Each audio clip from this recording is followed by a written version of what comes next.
Certainly hope that they'll do very well here in Manchester. We're here for the next couple of days, bringing you the very best of the action from this three-day World Cup event. It's an opportunity for the cyclists and the nations represented to earn valuable World Cup points, and that will qualify them for the World Championships in Bordeaux in April. And of course, perhaps more importantly, an early opportunity for us to see how the British cyclists are shaping up ahead of the Commonwealth Games in Melbourne, of course, in March. Can they build on that terrific performance at the World Championships this year, when they won an unprecedented 4 gold medals?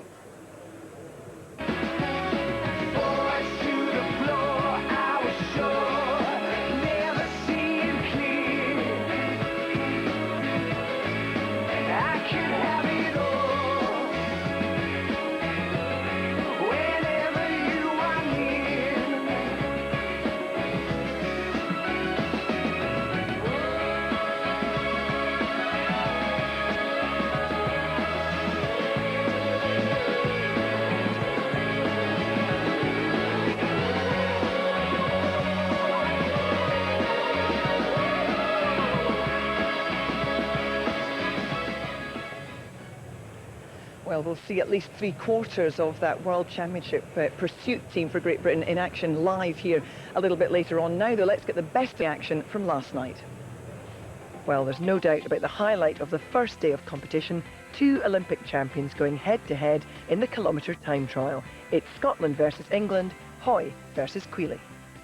You know, I'm an English boy and he's a Scottish boy, and that becomes very, very apparent at the time of the Commie Games. Jason's been a long-term friend and, you know, almost like a coach to me in the early days, so, you know, there's a personal connection there, but when you get in the track, obviously we're rivals and we want to beat each other. In Moscow for the World Cup there, doing the kilo, and the German guy was asking me how old I was, and I said, I'm 35 going on 36, and he's giving time out, man, time out, it's time you went.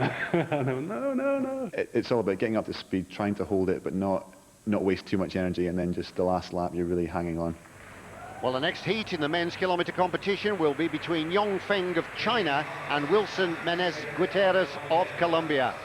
And in the World Cup competition, the riders go 2 at a time on the track, unlike at the World Championships and the Olympic Games and Commonwealth Games, where just one rider rides over the distance to record the time.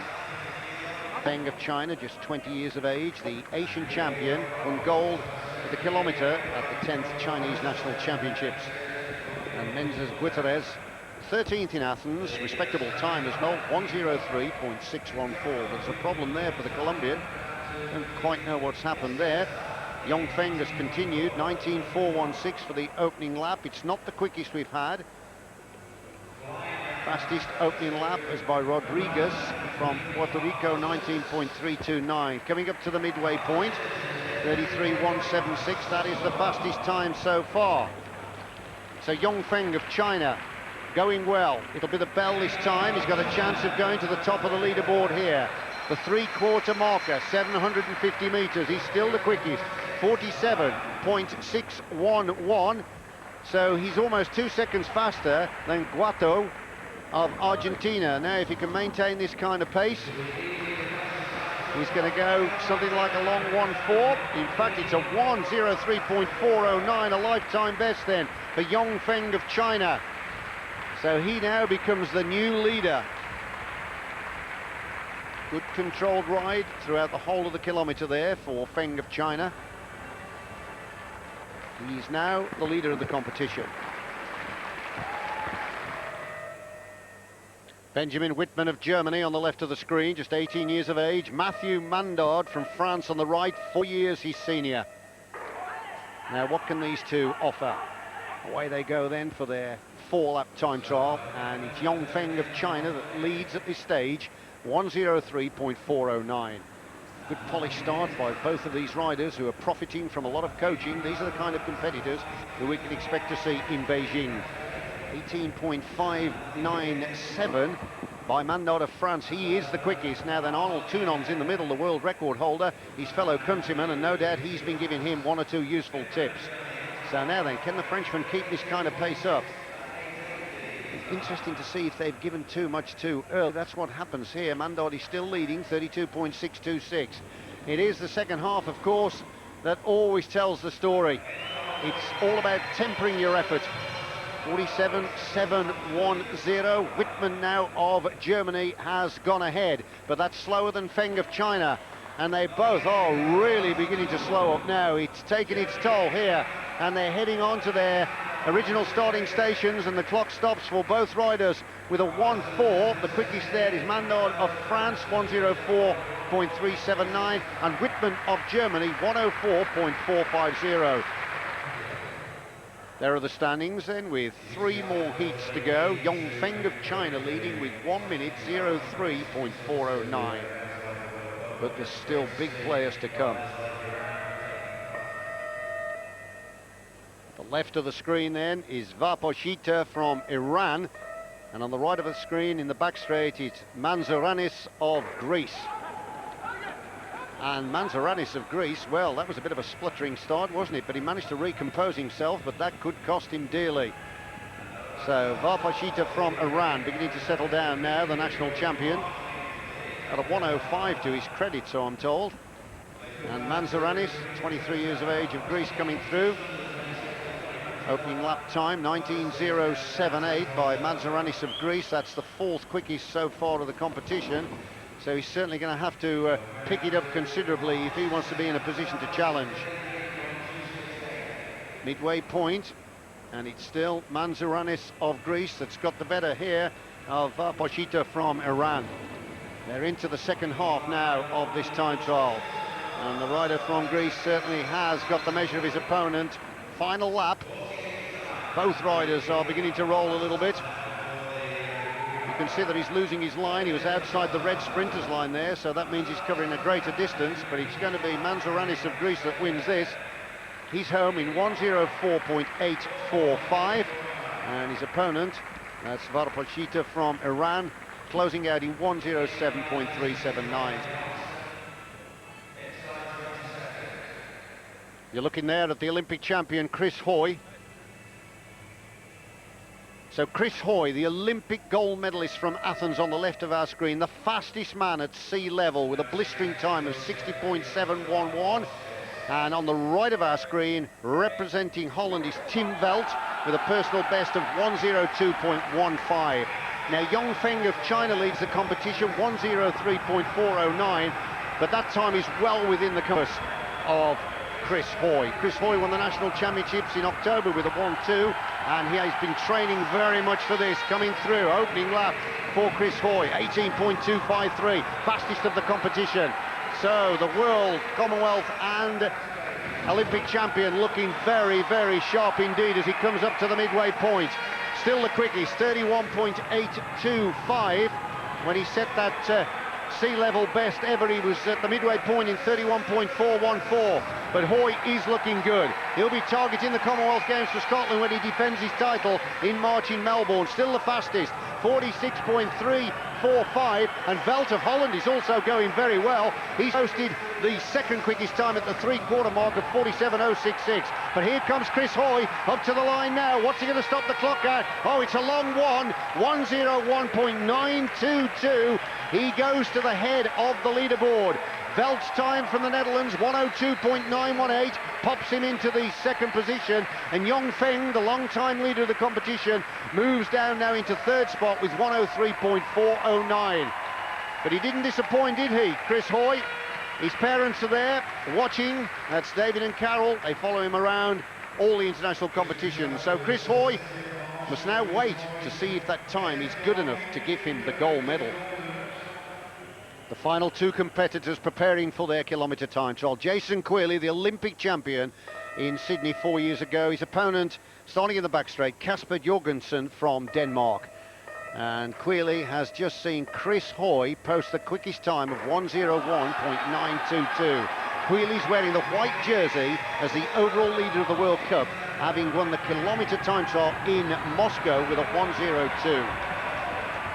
Now then, the big fella, Jason Queally, settling down to his rhythm, and this Dane is more of a pursuiter than a kilometre rider. 18.666, 4th fastest for Jason Queally, but he's one of these men that does seem to get stronger as the rot goes on. He's got a lifetime best of 1:01.23, that time set at the World Championships in LA earlier in the year when he got the silver medal. Well, Queally's only 6th at the moment, 32.692. Now then, he's going to have to find something here in the closing stages. He needs to lift this significantly if he wants to hit the podium. 750-metre marker, he's come up to third. 47.158 at the 750-metre mark. Now then, what's Queally got in the tank for the concluding stages? Jason Queally off the crown of the bend, sights the line. Here he comes now. Oh, stops the clock at 102.158 to give him the silver medal. So it's Great Britain in gold and silver medal positions at the conclusion of this thrilling kilometre competition. And the bronze medal is in the hands of Tim Belt of the Netherlands, also with a 1:2.915. Well, the crowd have certainly enjoyed that competition, but there he is, the big fella, reinforcing his class. He certainly has made this event his own property. And Chris Hoy wins the kilometre here in 1:01.922. Well, congratulations, a gold and a silver, a great start, and Chris, fantastic to see you win that one, but he pushed you hard. Certainly did. His last lap was very strong, and I was standing watching the scoreboard, and the times were getting closer and closer, and I was holding my breath a bit at the end. But you said you hadn't trained for this one particularly, Jason, but come on. Yeah, just an excuse, isn't it? if I'd have won it would have been a different matter. No, it was a great competition. I knew it'd be very close. I thought Chris would have gone a bit quicker in all honesty. I saw the 1:01.9. I thought there's a chance I might be able to beat it. So I had a bit of confidence on the line, but just didn't quite do it. What about those times then, Chris? How happy are you with it? I'm very satisfied with that result. I mean, this is not a stage of the season I'd be looking to peak for, so to step up here with pretty much base condition and go under 62 seconds is a reasonable performance. So, you know, we've still got a long way to go, a lot of training to do before Melbourne. So, yeah, fingers crossed it'll be the same result there. Melbourne, the rematch, what does this tell us about who we can expect to see in the podium, Jason? I just think it's going to be a really close and good competition. I think it was 3/10 in it tonight, was it? Somewhere around there. 2/10, yeah. Oh, 2/10. And as Chris said, both of us have got quite a lot more to come for the Commonwealth Games. You know, we've got a good Australian to contend against as well, so he's going to be up there. But, you know, me and Chris tend to push one another, and, you know, all being well and conditions are good in Melbourne, I think, you know, you're going to see some very quick times, and hopefully a gold and a silver between us. Who's going to take that? We'll just have to wait and see. You'd settle for a repeat of tonight, though? Yeah, that wouldn't be bad, you know, I wouldn't complain about that. Same as Manchester 2002, that'd be nice. Great stuff, thank you very much, well done. Thank you. ScienceandSport.com. Jason Queally collects the silver medal in the men's kilometre competition. His time, 1:02.158 seconds. In first place and winner of the gold medal, à la première place et gagnant la médaille d'or, Chris Hoy, Great Britain. Chris Hoy, the Olympic champion, collects the gold medal as winner of the kilometre competition. His winning time, 1:01.922.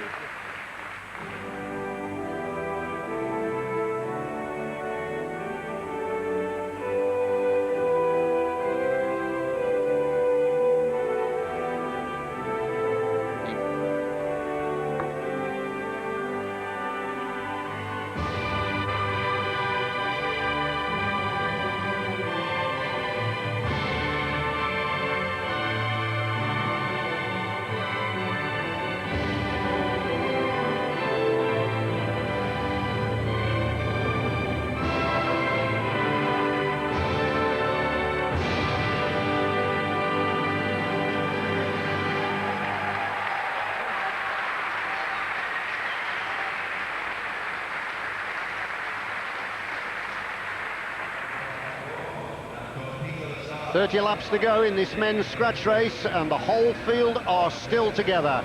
We've had a couple of attacks by Ivan Rodney of Russia, and we've also seen young Ben Swift of Great Britain putting in an appearance. He's not overshadowed at all by the reputation of some of these riders, and also Chris Newton, the world points champion, has been on the head of the field a couple of times. Well, Bradley Wiggins, the Olympic gold medalist from Athens for the individual pursuit, is sitting right alongside me, and he's watching some of these moves. But Newton came to the head of the field, as I said, the former world points champion, and just showed that he was there, and then he's hiding now in the wheels. But there's plenty of time to go with 28 more laps remaining.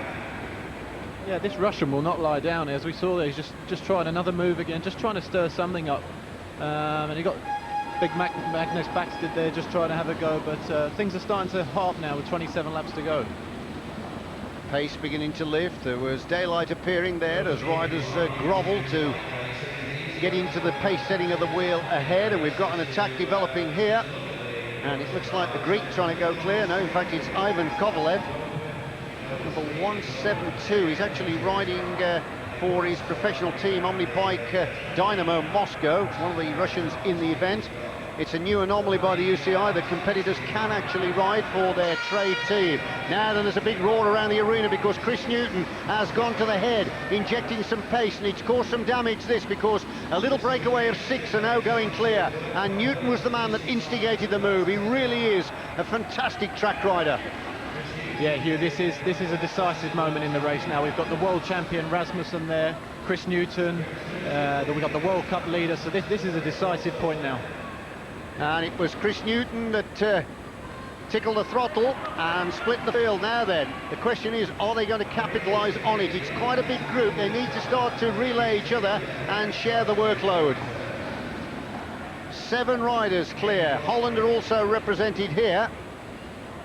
So it's a good cross-representation with all the different countries. Trying to get onto the back of that group, working hard, is Aidan Godfrey from New Zealand. So the field almost split in 2, and this leading group have got this advantage of about 80 metres. It's not convincing, and Matthew Gilmore of Belgium has come to the front of the main field. He sees the danger, and Gilmore, with that high leg speed now, is injecting pace and trying to bridge the gap. Newton is the man sitting in the last book position of the leading group. There he is.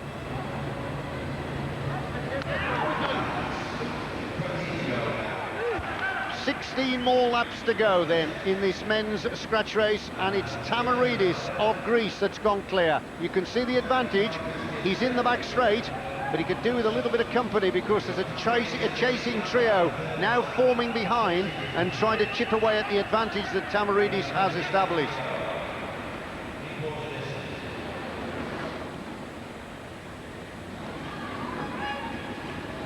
Koenig of Germany is in that chasing 3. There he is in the middle. Right at the front is Gilmore of Belgium and Ratajczyk of Poland. They are the 3 that are chasing down the leader, Tamaridis of Greece. A useful move, this. It is, Hugh. They've got a good little gap now, but as we're getting into the later stages of the race now, everyone's thinking of the finish and those last few laps, so there's a lot of hesitation. No one wants to work and commit themselves to bring this move back, and this could be the one that stays away. So the leading quartet, Tamaridis of Greece, Gilmore of Belgium, Ratajczyk of Poland, and the competitor there from Germany is Koenig. Now then, a move in the back straight, and look who's bringing the riders up, Chris Newton. Newton sees the danger and doesn't like it. There are 12 more laps to go.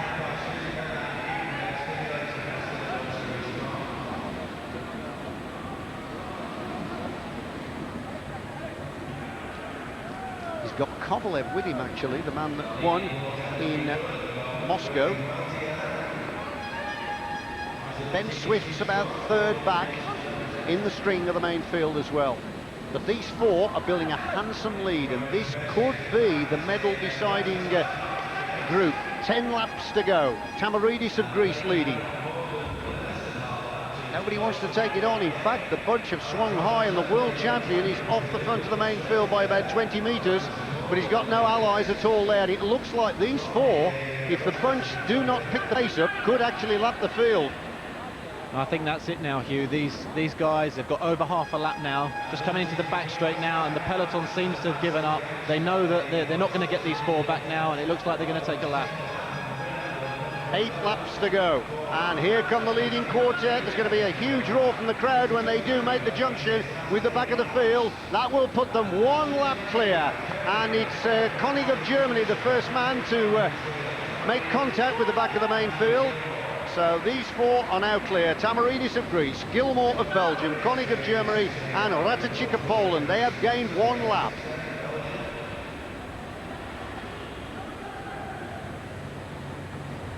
So coming up to the line this time, it will be 6 laps to go.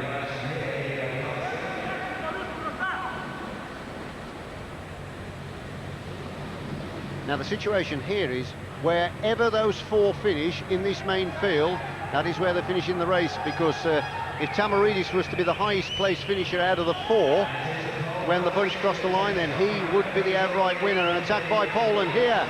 Great move by Ratajczyk of Poland, trying to give the rest a slip. That's a cute move. He's taken the initiative here, Hugh, and it looks like the other three are not anywhere to be seen at the moment, and he's got a good lead. 4 to go.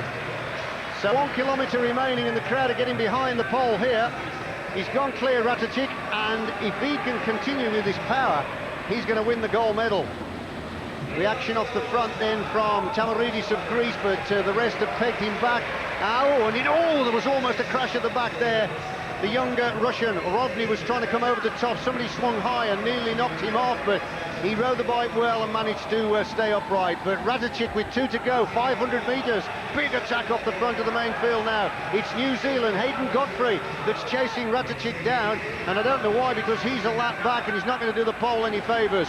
But this rider from Poland in the red and white livery here has done enough. He'll get the bell this time, and this is going to be a victory, a sweet victory as well, because he timed his move to perfection. Ratajczyk then into the back straight now. Hayden Godfrey of New Zealand is chasing him down, but he's a lap back. The world champions on the front of the main field as they come down the back straight, but off the crown of the bend now. Rafał Ratajczyk of Poland comes up to the line and celebrates to take the gold medal. Matthew Gilmore was the second place finisher out of the breakaway group of 4. He crossed the line about 5th back, and Tamaridis was also in the hunt. But there's the winner, brilliantly timed move, and it's Ratajczyk of Poland that wins the scratch race. As the result of the men's scratch race, Ratajczyk, the winner of the gold medal, Gilmore of Belgium, the silver, Tamaridis of Greece got the bronze, and Koenig of Germany was the 4th finisher. Britain's Jamie Staff is a former Keirin world champion, but he misses this weekend's World Cup. He lives in the States and has encountered visa problems. But the flying Scot Craig McLean rides for Team GB here in Manchester. Once the bike swings off and the race is actually on, there's certainly no communication. There might be the kind of touch of handlebars or wheels, but I think most of the riders are professionals, and nobody wants to crash at the end of the day. So a fair bit of it's down to luck. And hoping, as we saw the last time they had the Japanese Keirin here, that nobody crashes in front of you, which is what happened to me. But a lot of it has been, you need to be tactically aware. You need to know the guys who you're riding against, and you need to know their tactics.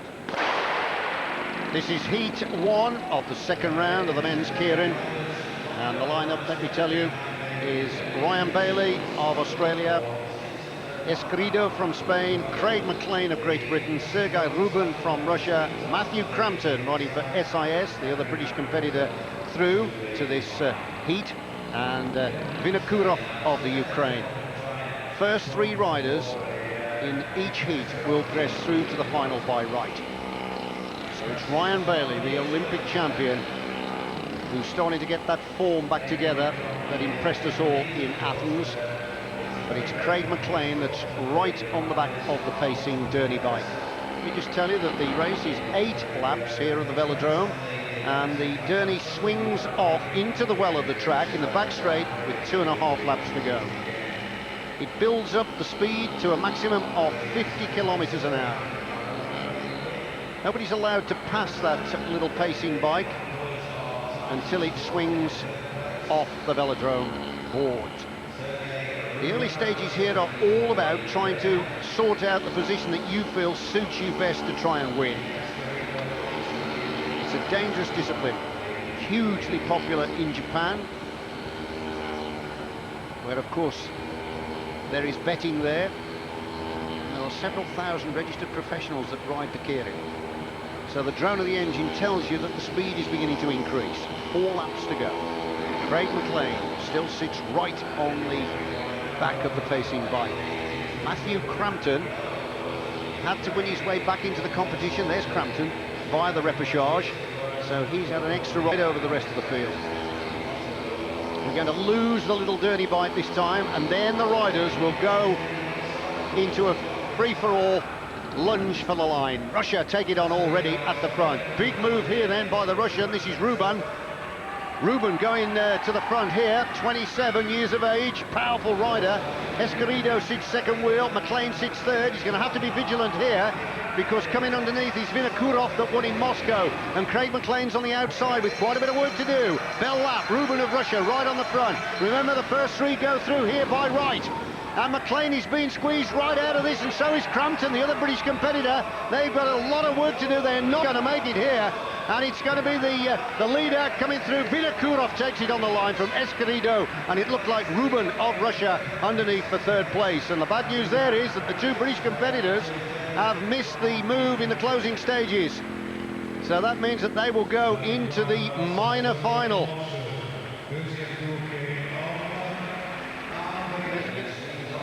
Competitors then waiting for the arrival of the Dirty Pace bike. There it is. This is the minor final. The competitors racing here for their places 7th through till 12th. Ryan Bailey of Australia, the Olympic champion, there he is on that yellow bike in the second position. Right behind the little Dirty bike is Matthew Crampton, the runner-up in the British National Sprint Championships. He's wearing his SIS gear, that's his professional trade team. So the rest of the lineup is Travis Smith from Canada, Casper Jessen of Denmark, Craig McLean from Great Britain is in this, and Lukas Kwiatkowski from Poland. Kwiatkowski at the moment sitting at the back. Young Crampton riding well, sitting right behind the Dirty bike at this stage. And Ryan Bailey, who was out of action for most of last year, he's now starting to get his form back. He'll be in peak condition in Melbourne for the Commonwealth Games. He is the Olympic champion for this discipline and the sprint. Bailey sitting second wheel at the moment. 5 laps to go. Lose the pacing machine with 2.5 circuits of the track remaining. Crampton still sitting right on the back of the pacing bike, not the best position to be. You need to be further back. The early stages are normally where the field can reshuffle themselves into a position that they favour, but everybody content to stay in the line. Crampton just taking a look back to see whether anybody's going to try and make a move at this stage. They're all still maintaining the positions that they drew at the start. So we lose the pacing bike in the back straight this time, and it's a free-for-all then. Crampton still at the front. Here comes the early move by the Canadian over the top, and that's Travis Smith. But no, he decides not to persist, and it's Matt Crampton still looking good at the front, a young man with a huge future ahead of him. And now Ryan Bailey begins to unload. He really does fight the bike, Bailey. All over the place, former BMX rider. Comes from just north of Perth, and Bailey it is that hits the front. Look at those shoulders, the way he works them. So Bailey it is at the front. Craig McLean getting up to second position. Crampton holding third underneath. Now then, can Craig McLean... Oh, there's a crash at the back there. But let's concentrate on the front. Craig McLean takes it, and it may well have been the Canadian Travis Smith second from Ryan Bailey third. But the news is that Craig McLean won that, so he finishes 7th in the competition, and it's the Dane, Casper Jessen, that's gone down. Looked as though he touched a wheel. May get a chance to see that again, but Craig McLean is the man that's won the minor final. Here we go. Now just keep an eye on the Dane in the red and white. Well, Matt Crampton came out of the sprinters line fractionally from there, and it looked like he just clipped the wheel of Jessen of Denmark, and the upshot of it was that he hit the ground rather heavily. But I'm pleased to say he's up, but Craig McLean took that. There's the result of the minor final. Craig McLean wins, so that places him 7th in the competition. Travis Smith of Canada was 3rd, he's finishing 8th. Ryan Bailey 3rd in the minor final, and that classifies him 9th. Well, Craig, I know you're disappointed not to make the final of the Keirin, but a good ride there. Yeah, I mean, it's always a bit of a consolation prize winning the minor final, but kind of embarrassing at the same time that you're not in the main final. So, you know, it's kind of mixed emotions, really. A little bit of a point to prove, but also important for you to win points for the World Championships to qualify for next spring. Absolutely, yeah. I mean, myself probably won't be riding the World Championships, so there's a bit of pressure on me to qualify points for other riders, you know. So I'm glad it kind of worked out in their favour. And it's great to get a blowout this early in the weekend, and of course we'll see you in the Japanese Kieran come Sunday. Just how useful has this been? It's been very useful. I mean, the type of workout that you get from a Kieran. It's nothing like the type of work I'd normally do in training, because, you know, I specialise in the first lap. So it's been a bit of an eye-opener, and it's definitely a bit of a lung opener as well. So hopefully I can get some decent recovery and come back a bit fitter for Sunday. These are the competitors for the final of the Keirin. Andrei Vinokurov, the leader of the World Cup after his victory in Moscow, starting on the inside. Maximilian Levy from Germany is the second-place competitor. Arnold Tounon of France, third. Anja Malaysia, fourth. In fifth position is Esquerido of Spain, silver medal winner in the Olympic Games. And from Russia, Sergei Ruban.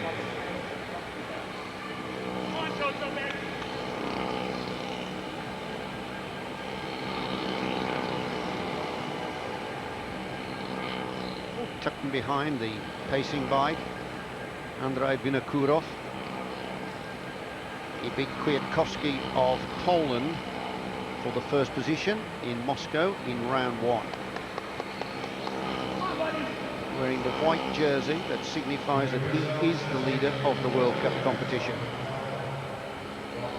Young rider in second place, Maximilian Levy from Germany, just 18 years of age, very talented junior.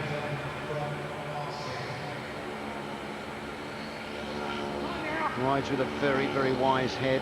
Tounon, the kilometre specialist, third. And Anja Malaysia, fourth. Olympic finalist in Athens. 4 more laps to go. Pace beginning to lift. Nobody at this stage prepared to show their hand. 3 to go this time. The bike will swing off in the back straight. And these big fellas will certainly explode into action. Still Vinokurov at the front. Here comes a strike, an early strike as well. The field beginning to stretch out a little bit there, but it's Esquerido of Spain that came to the front, very experienced competitor. But already the youngster from Germany, just 18 years of age, Levy, has gone to the head of the race. And in second position, it's Esquerido of Spain. Well, Esquerido is the old man here, compared with Levy of Germany, but just look at this youngster now. He really is beginning to turn the screw, and Esquerido of Spain is having to react to try and come up and get on terms. And also the leader of the World Cup is coming on in the challenge. It was so close on the line, but Levy salutes from Germany. I've got it, he says, and I am afraid I'm going to agree with him. It was close. Anja Malaysia came through as well, but there were 3 in the hunt for second, but no mistake in the winner. There he is, Maximilian Levy of Germany. Let's take a look at it from the side. Yes, the young German takes the gold medal. Esquerido, I would say, got the silver. And then it's going to be very, very tight between Vinokurov for the bronze and the rider on the other side, who looked like Anja Malaysia. But no mistake in the man that's won. There he is, Levy of Germany. And there is the result confirmed. Levy of Germany first wins the gold medal, Esquerido of Spain the silver, and Anja Malaysia gets the bronze. The points race is an endurance event over 20 kilometres with sprints every 10 laps. It features road star Nicole Cook, who won a silver medal at this year's World Road Race Championships in Spain. Unfortunately, in her qualifying round, Nicole was involved in a crash and ended her World Cup challenge in hospital with a suspected broken collarbone. 11 laps to go in this women's 80-lap points race. This is the penultimate sprint, and the situation is Sarah Hammer of the United States is leading with 28 points, tying with Yan Li of China. They both gained a lap with 25 laps to go, which means they gained a 20-point bonus. And the winner there of the penultimate sprint was Joanca Gonzalez of Cuba. So that's not going to change the situation. So Hammer and Lee will be watching each other like hawks in the final sprint. The commentary box here with me is Emma Davis, recovering from a back injury, and she's hoping to be back on the bike shortly, training for the Commonwealth Games in Australia. It's been an interesting race, this, Emma. Yeah, it's very interesting. We can see, unfortunately, Gemma Pasquale, she has the most points, but she didn't actually gain that lap. She let that go to Sarah Hammer and Yan Li. So she's actually got the most points without gaining that lap. So there's the situation confirmed on the sprint screen. Hammer and Lee have got 28 points each, but as Emma pointed out, Pascual Torrecilla of Spain has won the most points in the sprints, but of course those two ahead of her have got the 20-point bonus for gaining the all-important lap. Yeah, now it's up to a race between Yan Li and Sarah Hammer, who gets the points in the final sprint here with 6 laps to go. And we got a picture there on the screen of Yan Li, and we can see her looking quite cool and calm and collected, and she's got to be looking out for Sarah Hammer. Points are 5, 3, 2 and 1 on the line, so those two are going to be watching each other.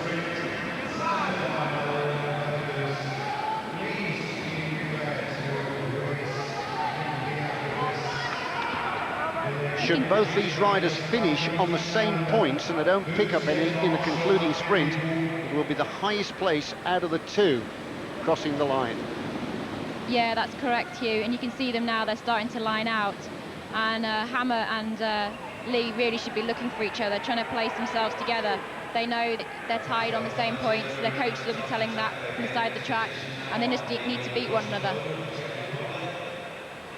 Well, at the moment, both of them are watching each other, but they're nowhere near the front. In fact, the Chinese competitor, there she is, Yan Li, is high on the track near the back of the peloton, and she's being stalked here by Sarah Hammer of the United States. They're going to have their own sprint. They're not going to bother about the points because they cannot be beaten, because if Pascual Torrecilla gets the final sprint, she will pick up a 5-point bonus, and that will take her up to 20. So she will retain the bronze medal position. So Torrecilla of Spain setting herself up ready for a tilt at this final sprint. And also over the top here is Kathy Bates of Australia. Bates, the Commonwealth Games gold medal winner 4 years ago here on this velodrome. And a cute move as well by the Americans as well. They dropped into the wheel of Bates, and that means that they could profit from this, and it means that Hammer could win the gold medal. Right in the wheel of the Americans is Yan Li as well. This is going to be some final sprint here. Who's going to get the overall victory? The Chinese competitor Yan Li is following Hammer of the United States. Bates is right on the front for Australia. She's going to pick up the 5 points, and it looks like Yan Li squeezed out of it on the inside. Bates gets the 5, but Hammer salutes as she goes across the line. She was third in that sprint, and that means that the 2 points that she picks up will put her ahead of Yan Li of China to win the women's points race. Here's a side shot. It shows that Bates was first. There's Hammer raising her hand as she goes across the line, pointing out that she's won. And in fact, Yan Li may have been squeezed into 5th position, just missing out on the odd point, but she will be second overall in the race. Sarah Hammer of the United States, 30 points, wins the women's points race. Yan Li of China picks up the silver with 28, and Gemma Pascual Torrecilla of Spain gets the bronze with 15 points. Olympic gold medalist Bradley Wiggins is taking a break from track racing and is of course part of our commentary team here. So in the individual pursuit, look out for team pursuit specialist Paul Manning wearing his professional team colours. I've done individual pursuit in front of a big crowd at Commonwealth Games, probably the last time I did it in front of a big home crowd anyway. So it should be good, and hopefully a decent performance on the day will, you know, keep me happy. Doing a lot of road events throughout the season with a split in the year now, we can concentrate on the road. And a big domestic race like the Tour of Britain's always good fun, you know, see some friends and see people you haven't seen for a few years if they turn out. And you know that on the back of that, your main aspirations are on the track, so some extra performances come on the road and it's always a bonus. Well, Paul Manning of Great Britain against Volodymyr Dayudja of the Ukraine for the gold medal. But first of all, it's the ride-off for the bronze between Alexander Serov of Russia and Levi Heimans of the Netherlands. On the left of our screen, Alexander Serov of Russia starting in the home straight, and on the right, Levi Heimans of the Netherlands starting in the back straight. This is the ride-off for the bronze medal in the men's 4,000-metre individual pursuit. 16 laps of the track. Serov in qualification, 4:28.986, and Heymans of the Netherlands, 4:30.554. So on paper, there's 1.5 seconds the difference in favour of the Russian. Yeah, this should be a close one. We've got just over 1.5 seconds separating them from this morning, so always a difficult thing when you've got 2 rides in one day, but each other they would have given their all this morning, that's for sure. Well, the opening kilometre for Serov was 1:11.305, and his opponent from the Netherlands, Heymans, was 1:10.971. And this is a repeat of the contest for the bronze medal in the World Championships in March of this year. And on that occasion, it was the Dutchman that was the winner. 3 laps completed, and already the Dutchman's gone off the mark very well indeed here. We'll get the first kilometre split at the end of the next half lap. There he is, a face of concentration from Heymans of the Netherlands. Coming up to the mark, there it is. So his opening kilometre is 1:11.298, and already 1.6 seconds the advantage over the Russians. So the Dutchman's gone away very quickly. Yeah, the first kilometre is normally where you're just settling in, finding out how you feel. It's almost a free kilometre, and this is where the pain now really starts setting in. And this second kilometre, they'll look to build on that. So this Dutchman, he'll look to build on his first kilometre there. So the Russian, 23 years of age, starting to chip away a little bit now at that early advantage set up by the Dutchman. He's going to go right down to the wire. It's only just over a second now, and the Russian is getting his second win, settling down to the job in hand, holding the good line, trying to follow that black line as close as possible. That's the shortest route around the bottom here of the bowl. Well, it's pegged at around about 1.1 seconds at the moment.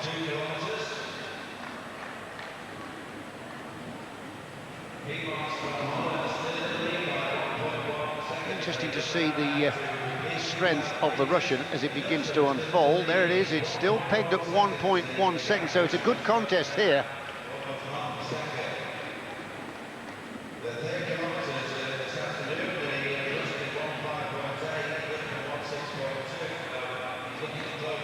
So there's the gap. It's coming down slowly, but it's still just over a second, and the Russians still trying to get back on terms, but the Dutchman's leading thanks to that good first kilometre.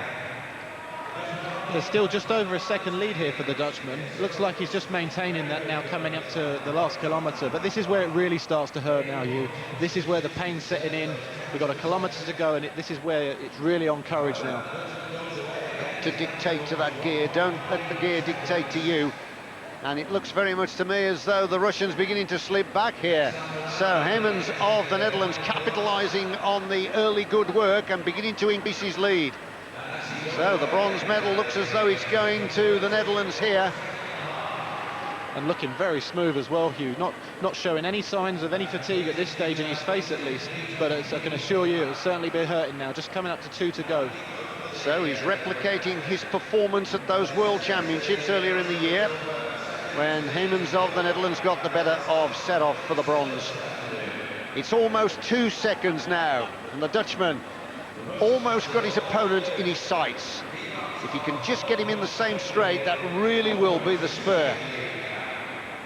And this is where the tactics come into play. This morning, Serov was over a second and a half faster than the Dutchman, so it looks as though the Dutchman's held just that little bit back now for the final in the evening. You're absolutely right there, Bradley. It's looking good. He's coming back to his original starting station. Final lap then for the Dutchman, and he's got this sewn up. Almost 2 seconds the advantage for him, so he's going to win the bronze. And the Russian competitor will have to settle for 4th. He will win points, of course, in the World Cup competition, but it's Heymans of the Netherlands that wins in 4:29.970 to take the bronze medal. The final of the men's 4,000-metre individual pursuit. On the left of the screen, starting in the home straight, Paul Manning of Great Britain. His opponent from the Ukraine, Volodymyr Doyudja. This should be a real good contest. 0.63 between these two in the qualification round.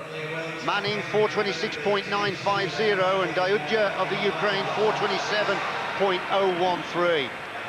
Yes, and historically, this Ukrainian rider starts very fast, so let's not be surprised if he takes a small lead in the first few laps, but I'm sure Paul will keep it under control, very composed, and bring it back later on in the race. Well, Dayudja opened up in qualification with a 1:08 kilometre. He was almost 1.7 seconds faster than the time of Manning, so we'll monitor that. You can see he has gone off the mark well. It's over a second already that he leads the British competitor. Deceptively smooth, Manning, a world champion for the team pursuit. Got a lifetime best of 4:20.841, but the Ukrainian is even quicker because he's got a personal best of 4:18.16, set in the qualification round in Athens. Paul, very experienced in this event, 5 times the British champion, and he's going to keep cool, he's going to keep calculating. He's got his coach Simon Jones down there on the line, telling him, giving info where he is in the race, and I'm sure we'll see Paul coming strong in that 3rd and 4th kilometre. This is about bottle, this is who holds it cool and control in those later stages. Well, Dayudja opened up with a 1:09, slightly slower than his qualification round. He's probably riding here to a game plan. The coach on the side will have monitored the splits of Manning, and he'll be trying to match them, because Manning is a man that gets stronger as the race goes on. Bronze medal winner in the Commonwealth Games, Paul Manning, and he's also won one of these pursuits in a World Cup. He won the round in Sydney in 2004. Paul looking very, very strong. Already you see the Ukrainian, they just start to rock ever so slightly in the bankings there, but Paul holding a fantastic line, looking very composed, still very much in control in this race, as opposed to the Ukrainian here, you see, starting to just show them signs of that fast start early on. Well, this will be the midway point, and the last split we saw was over 2 seconds, the difference. 2:14.5. He's got some work to do here. Manning is 2.2 seconds behind with 2 kilometres to go. Yeah, but there's still a long way to go, Hugh. 2 kilometres is a hell of a long way when you're this far into the race. The Ukrainian has gone off very fast. He starts very fast historically. Paul looks still in control, I must say, but you know, this later stages will show. Well, he's just nibbled a little bit back, but he's certainly going to have to grit his teeth now. Coach on the side is giving Manning some encouragement. Let's see what it is this time. Well, it's inside 2 seconds. Now then, can he do it? Well, Paul really has started to pick this one up now. You can see in his effort, in his face, that he's really committed to this now. He's moving a lot faster than this Ukrainian. Ukrainian is actually slowing down now. You can actually physically see that. So Paul is coming back. You're absolutely right. 1.5 seconds now. The crowd are really getting behind Paul Manning, 31 years of age. And Dayudja just 22. And he's now almost at level. Well, say level, 1.2 seconds, but they're both coming into the straight simultaneously. If he continues at this rate, though, he's going to peg him back for sure. Paul is looking really good at now. The Ukrainian dying with every lap passing, he's dying even more. Both riders forward onto the peak of the saddle. It's always a telltale sign that they are fully committed. And he's beginning to rock and roll a little bit now. The shoulders are going, and Manning senses here he's got the man on the rack. 500 metres to go. It'll be 2 this time for Manning. Look at this, 3/100 separating them now, and Paul Manning, the British competitor riding for his professional team recycling.co.uk, has timed this effort to perfection, and Dayudja is beginning to blow. Bell lap, Manning goes ahead for the first time by 0.534 of a second into the back straight. He's got half a lap to complete this 4,000 metres, and Paul Manning is going to come up to the line to win the gold medal here for Great Britain. Manning stops the clock at 4:27.311, and he can celebrate now. But I must admit, it took a long time before he got the head of the race. It certainly did. Paul remained very, very focused. They're very controlled and pulled the win off in the end. So Paul Manning wins the gold medal, and the crowd are on their feet here, showing their appreciation. Very knowledgeable crowd. They love a good pursuit, and they've seen a first-class display of pursuiting there. Official result confirmed then. Paul Manning taking the gold medal. Vladimir Doudja from the Ukraine, the silver, and Levi Heymans from the Netherlands, the bronze. Well, Paul, what a nerve-wracking finish, but it was never in doubt, was it? I knew I was in with a good chance, but I didn't really know until I got the bell and I got the gun. Like, as I crossed the bell, I could hear two ringing, and I don't know which one went first. And Simon was trying to give me some feedback, but you just head down and go for the finish then, and luckily I came out on top. You paced it perfectly. I think at 2 kilometres, when you're over 2 seconds down, one or two people might have suspected you weren't going to be able to get back, but you obviously had plenty confidence there. Yeah, I mean, I've ridden him in a final of a World Cup before, I think, and he always goes out fast. He never changes his plan. And I learned from my first ride, I went out a little bit fast considering my form at the minute. So I just wanted to get it, as you said, evenly paced. And I presume the splits said that, because Simon was shouting the splits this time, and it was always the same numbers over and over. And it's just a doubt in the last kilometre. I was sort of starting to feel it, really. And it's hard to look across when there's this many people in the track, so just kept me going all the way to the line, and the crowd's getting louder and louder, which I knew I'd come back at him, but you never know if it's quite in time, so I was thankful it was. Perhaps one or two in the crowd weren't sure if you'd get back, but Bradley Wiggins, your pursuit teammate, is in our commentary box, and he had no doubt whatsoever. Yeah, every confidence in him. That's what's good of him, that is. So he knows my sort of ride. I guess he knows what the other guy can do, and you know, I guess if you're a strong guy, you can maintain that pace. And luckily, the even pace ride won. So I'm really happy. Paul Manning receives his gold medal for winning the 4,000-metre individual pursuit. The flowers winning are time, presented 4 by minutes, Mr. 27.311 seconds. Chairman from the organising committee. 2005 has been a major breakthrough year for sprinter Victoria Pendleton.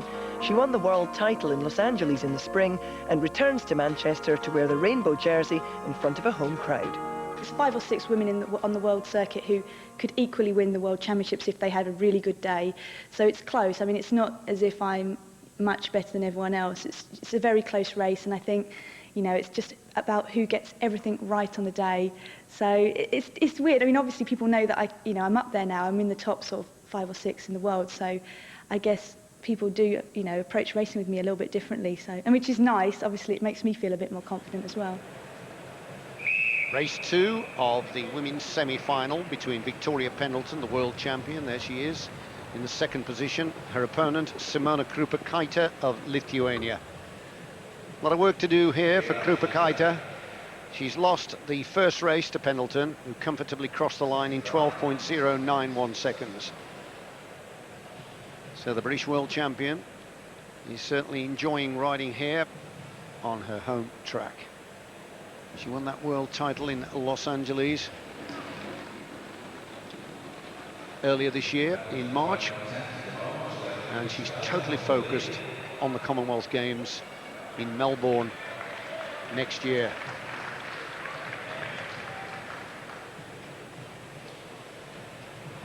Krupa-Kaita is a specialist in the 2-lap time trial, and we're likely to see her in that 500-metre test against the clock.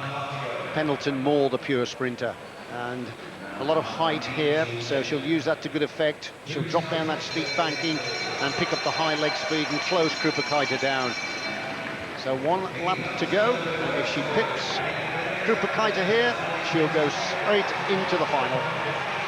Coming up onto the side of Krupa-Kaita now. Just look at the speed of the British champion. She is motoring, and she takes Krupa-Kaita on the line. 12.014 for the closing 200 metres, just under 60 kilometres per hour. And Pendleton goes through to the final. It's a chance to see the technique of the British champion. Coached by Shane Sutton, who's trackside, and he'll be well pleased with that. It's about half a wheel on the line, but that's enough. Pendleton through to the final.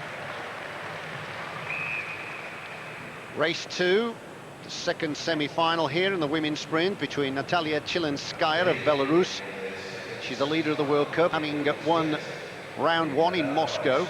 And her opponent here in the red and yellow is Xuan Gao from China. She's 19 years of age, Gao, 5 times a world junior champion. Gao likely to be representing China in the Olympic Games in Beijing. maturing all the time and capitalising on those successes as a junior. So Gao at the front, but Chilinskaya really is motoring at the moment. She beat everybody in the early rounds comfortably and hasn't been stretched at all. Former world sprint champion and 3 times the world champion for the 500-metre time trial.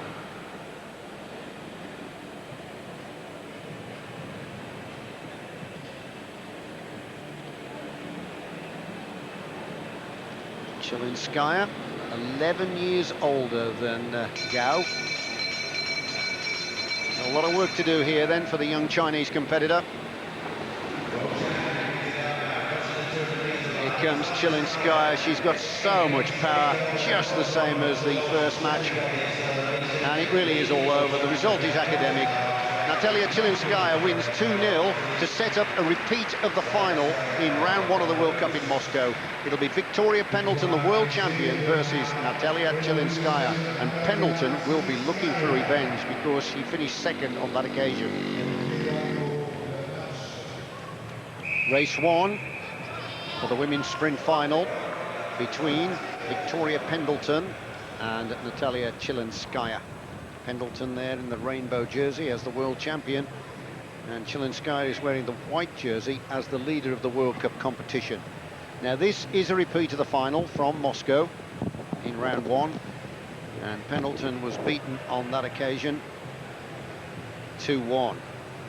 Talking to Victoria Pendleton about that, and she did say that the track that Chilinskaya does a lot of training and racing on, this Moscow track, is 3 kilometre, and it's a wide track as well, so she's more accustomed to it, and Pendleton felt that she'd have a much better chance of gaining revenge on the boards at Manchester, where she does all her training.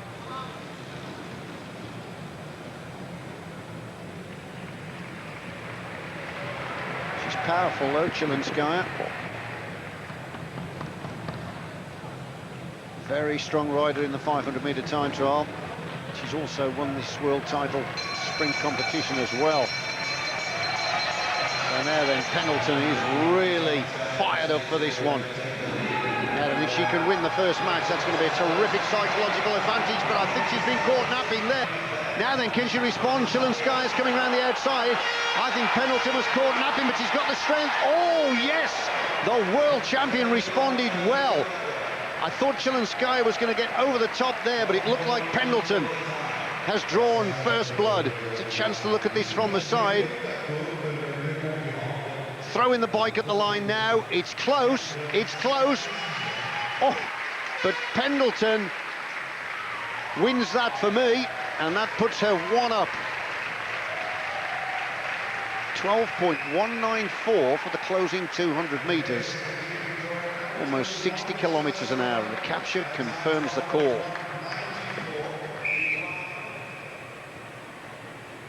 Race 2 of the women's ride-off for the bronze medal between Simona Krupakaita from Lithuania and Xuan Gao from China. Xuan Gao won race 1 quite comfortably, so now Krupakaita must win this second race if she wants to challenge the young Chinese competitor for the bronze. Gao is the pure sprinter here, 5 times a world junior champion, and Krupakaita the competitor that specialises in the 500-metre time trial. We can see here that Gao is taking the top of the track. She's got her competitor in her sights. You can see she's starting to wind the pace up, forcing the front runner to go a little bit faster. And this is it, the sprint's now on. Well, you can see that Gao has swept past Krupakaita with ease, and you can't really see the Lithuanian getting back on terms. Xuan Gao, 19 years of age, into the finishing straight, is going to win the bronze medal for China. There was a late challenge by Krupakaita, but she ran out of distance, and the bronze medal goes to Xuan Gao from China. Well, Natalia Chilinskaya is going to have to try and work very, very hard to deny Victoria Pendleton a victory in this sprint. In the first match, Chilinskaya looked as though she got the advantage over Pendleton in the back straight, but the world champion dug deep and she denied the competitor from Belarus the opportunity to win the first match. So Pendleton leading 1-0. And certainly out to avenge the defeat of round 1 of the World Cup in Moscow. I think Vicky's got the mental advantage here. She won the first round, she's the world champion, and also this is her home track. She's certainly got the mental advantage now. It's just trying to see whether she can win the second round and take it 2 straights. High on the track, Chilinskaya looked decidedly uncomfortable there. Well, Pendleton spends hours and hours training here, so she's very, very confident. Just waiting to pounce. If Chilinskaya loses her concentration for a moment, then Pendleton will go full bore for victory. Look at the bell this time, look at that. The world champion really is full of confidence. She decides that she's going to take it on from the front. The door opens slightly. Chilinskaya caught napping there, and now she goes underneath and gets the head of the race. Well, Pendleton caught napping as well. Now then, can the world champion react and get round Chilinskaya of Belarus to win the gold medal? Or is he going to go to a decider? Into the finishing straight, it looks like Chilinskaya is going to take it. Chilinskaya takes it. We are now 1-1. So, it was a moment of lack of concentration, I think, there that cost Pendleton that.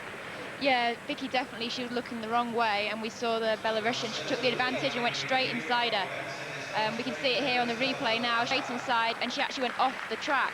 Great Britain, or SIS, who Vicky's riding for, might actually make a complaint about that, and the decision might be given to Victoria, but we'll wait and see what the jury say, whether it goes to a decider or not.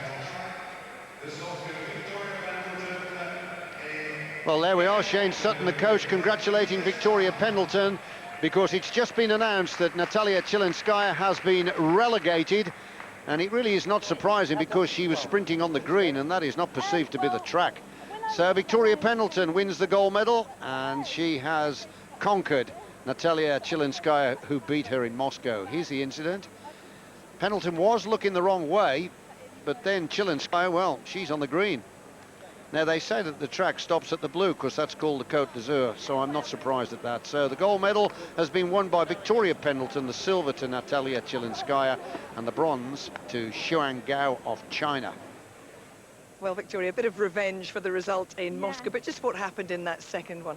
Well, I cut down, into the sprinters lane, and then she came up the inside of me, and I was on the black line already, so she clearly cut onto the green, which is off the track, so I wasn't sure whether I'd gone into the sprint lane, which would have been my fault, because if someone's already in there, then I could have been relegated. So it was a bit, I wasn't sure what the result was, because I didn't look back, I was just going. But great that you don't have to go through to, a third race. A bit disappointed, because it's not the way I'd really like to win. I'd prefer it to be all fair and square and not come down to relegations or all that. I'd rather cross the line first, but hey-ho. Take it anyway, and great to win here in Manchester wearing that rainbow jersey. Yeah, it's just a shame I didn't win on the track and give the crowd a bit of a wave. Everyone was just waiting, like, is it, isn't it, has she, hasn't it? There we are, it was all right. And great to get another gold medal, of course, building on that fantastic performance at the World Championships. You seem to be heading in the right direction. Yeah, I hope so, I've been training very hard, and this was a big surprise to me, because I wasn't sure whether my training was, really going to be ideal for this competition right now, so it was a really surprise for me, so I'm very happy. So are we. Well done, thank you. Thank you.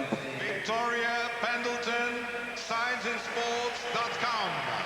Victoria Pendleton of Great Britain, the world champion, receives the gold medal from the president of British Cycling, Brian Cookson.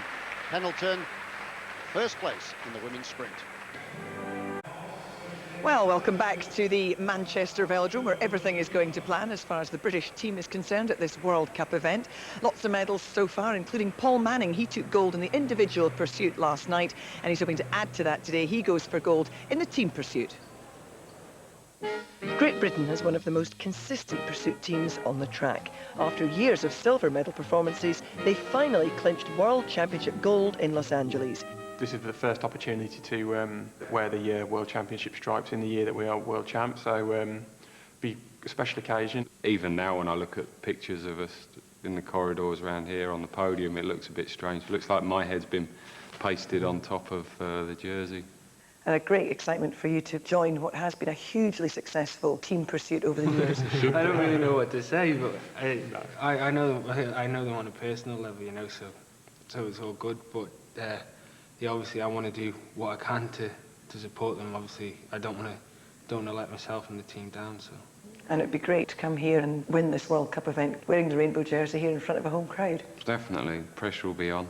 You know, there's never really any more pressure than we put on ourselves. Well, I'm pleased to say that I am joined by a man who knows a thing or two about pursuit racing, a gold medal in the individual pursuit in Athens, and of course the silver with the team, Bradley Wiggins, obviously not performing here, and you're taking a bit of a break from the track at the moment. What's the master plan? Yeah, that's the plan anyway. It's just after Athens, obviously with the success there, I just decided to enough was enough for a while and take a few years away from the sport, not necessarily just from track racing, but you know, taking part in things like the Tour de France next year and making myself stronger to come back for Beijing and hopefully do it all again. So we're not going to see you in action at the Commonwealth Games, even perhaps in the time trial. That was one thing that had been talked about, perhaps. No, unfortunately, I have commitments in France with my professional team, so it's not going to happen next year, I'm afraid. But the one that matters in 2 years' time, another 2.5 years' time, will certainly be on the cards. Of course, you talk about Beijing, but you've got ambitions to go all the way to 2012 as well, haven't you? And possibly beyond. I'll be 32 in 2012, so there is a chance I could be there at 2016, wherever it may be. So. Well, we've seen some terrific young talent here already this weekend, particularly with the British team. We've seen the under-23s take part in the team pursuit, as well as the world champions, the more senior guys who are racing here in the recycling trade team jerseys. They won that world title in Los Angeles. How difficult was it for you, having been part of a team that's won so many silver medals, to watch them win that gold? Yeah, I mean, it was. I'd love to have been there, but unfortunately, the circumstance at the time, well, I couldn't be there. So it's. But that, you know, we're all one team at the end of the day, and whoever picks the jerseys up, we're equally as pleased for each other. So I was just pleased to see the lads do it. And what about here this weekend? Steve Cummings is the man who won that World Championship, who's not part of this pursuit team. We've got Mark Cavendish coming in, who of course won gold with your Madison partner, Rob Hales, at the World Championships. What do you make of him? Yeah, Mark's an up-and-coming rider and proves to everyone this year that he's one for the future. And he's been thrown into the team pursuit. Not necessarily his event, but he showed this morning that he was capable of holding his own, and we'll see how they go in the final. It's going to be a close one. This endurance team looks very strong, doesn't it? It does. We've got great strength in depth now, and you know, when you can take someone like me out of the picture and still be world champions, that just shows how strong we are as a nation now. So it's good. It certainly is, and we've got that gold medal race coming up very shortly. Before that, the bronze medal race. Let me hand you over to our commentator, Hugh Porter. Thanks very much indeed, Jill. Perfect timing. The competitors are just preparing here on the track, ready for the ride-off for the bronze medal. We're looking at the Dutch quartet, lining up here in the home straight. They were the third quickest qualifiers in the time trial round. They recorded a time of 4:10.165, and their opponents in the back straight are Spain, and Spain's time was 4:11.892. There was around about 1.7 seconds separating these two after the qualification, but of course it's medal time now. Time is irrelevant. It's all about trying to beat your opponent to win that medal, and of course score all important points on the World Cup rankings. There are 4 rounds in the World Cup. This is round 2. Round 3 will take place in Los Angeles in January, and then the final will be in Sydney, Australia in February, just before the start of the Commonwealth Games. So we're into the 10-second countdown now. Left of our screen, home straight, Dutch team. Right of our screen, back straight, Spain.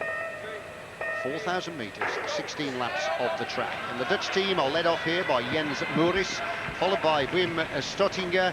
The third rider will be Nicky Terpstra, and the anchor lap at the back will be ridden by Levi Heimans.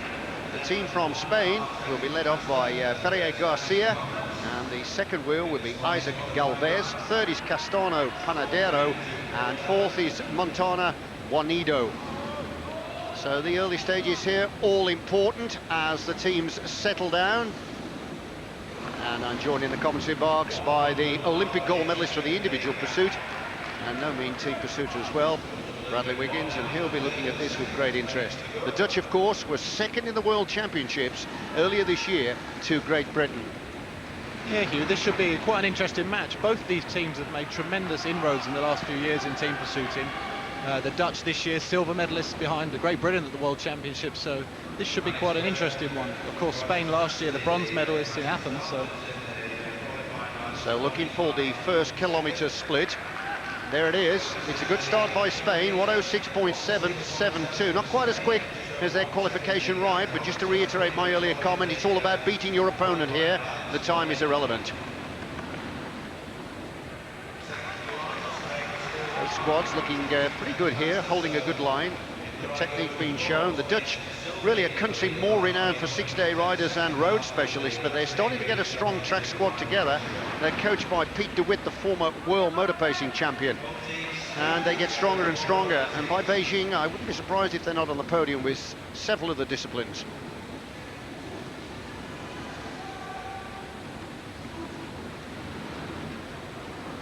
Coming up to the midway marker, we'll be looking for a halfway split, but at the moment, it's quite an interesting contest here with Spain have got the advantage. It was the quicker start by Spain that have given them the slender lead. There's not much in it, but of course it's the closing 2 kilometres that will tell. The Netherlands trailing by just over 1 second.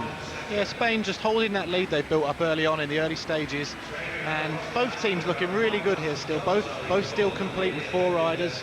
No one's showing signs yet of falling apart, so that this could be getting quite tight towards the end, Hugh. Netherlands just missed out on the medal ride position in the competition in round 1 in Moscow. They finished 5th overall, and it was Spain actually that were 4th, just missing out on the podium in that opening round of the World Cup. Now then, it's down to 0.571, and it looks like the Dutch team are beginning now to get their act together. Spain may be paying the price a little bit here for the quick start. They look smooth. In watching the changes in the corners, and they've been very impressive. Right, it's 0.14. It's not going to be too long now before the team from the lowlands gets the head of the race. Still very close here, and this is where mistakes are made. This is where accidents happen in these last few laps, where both teams still very close. Riders are fatiguing quite a lot now, and just a lapse of concentration could mean the end.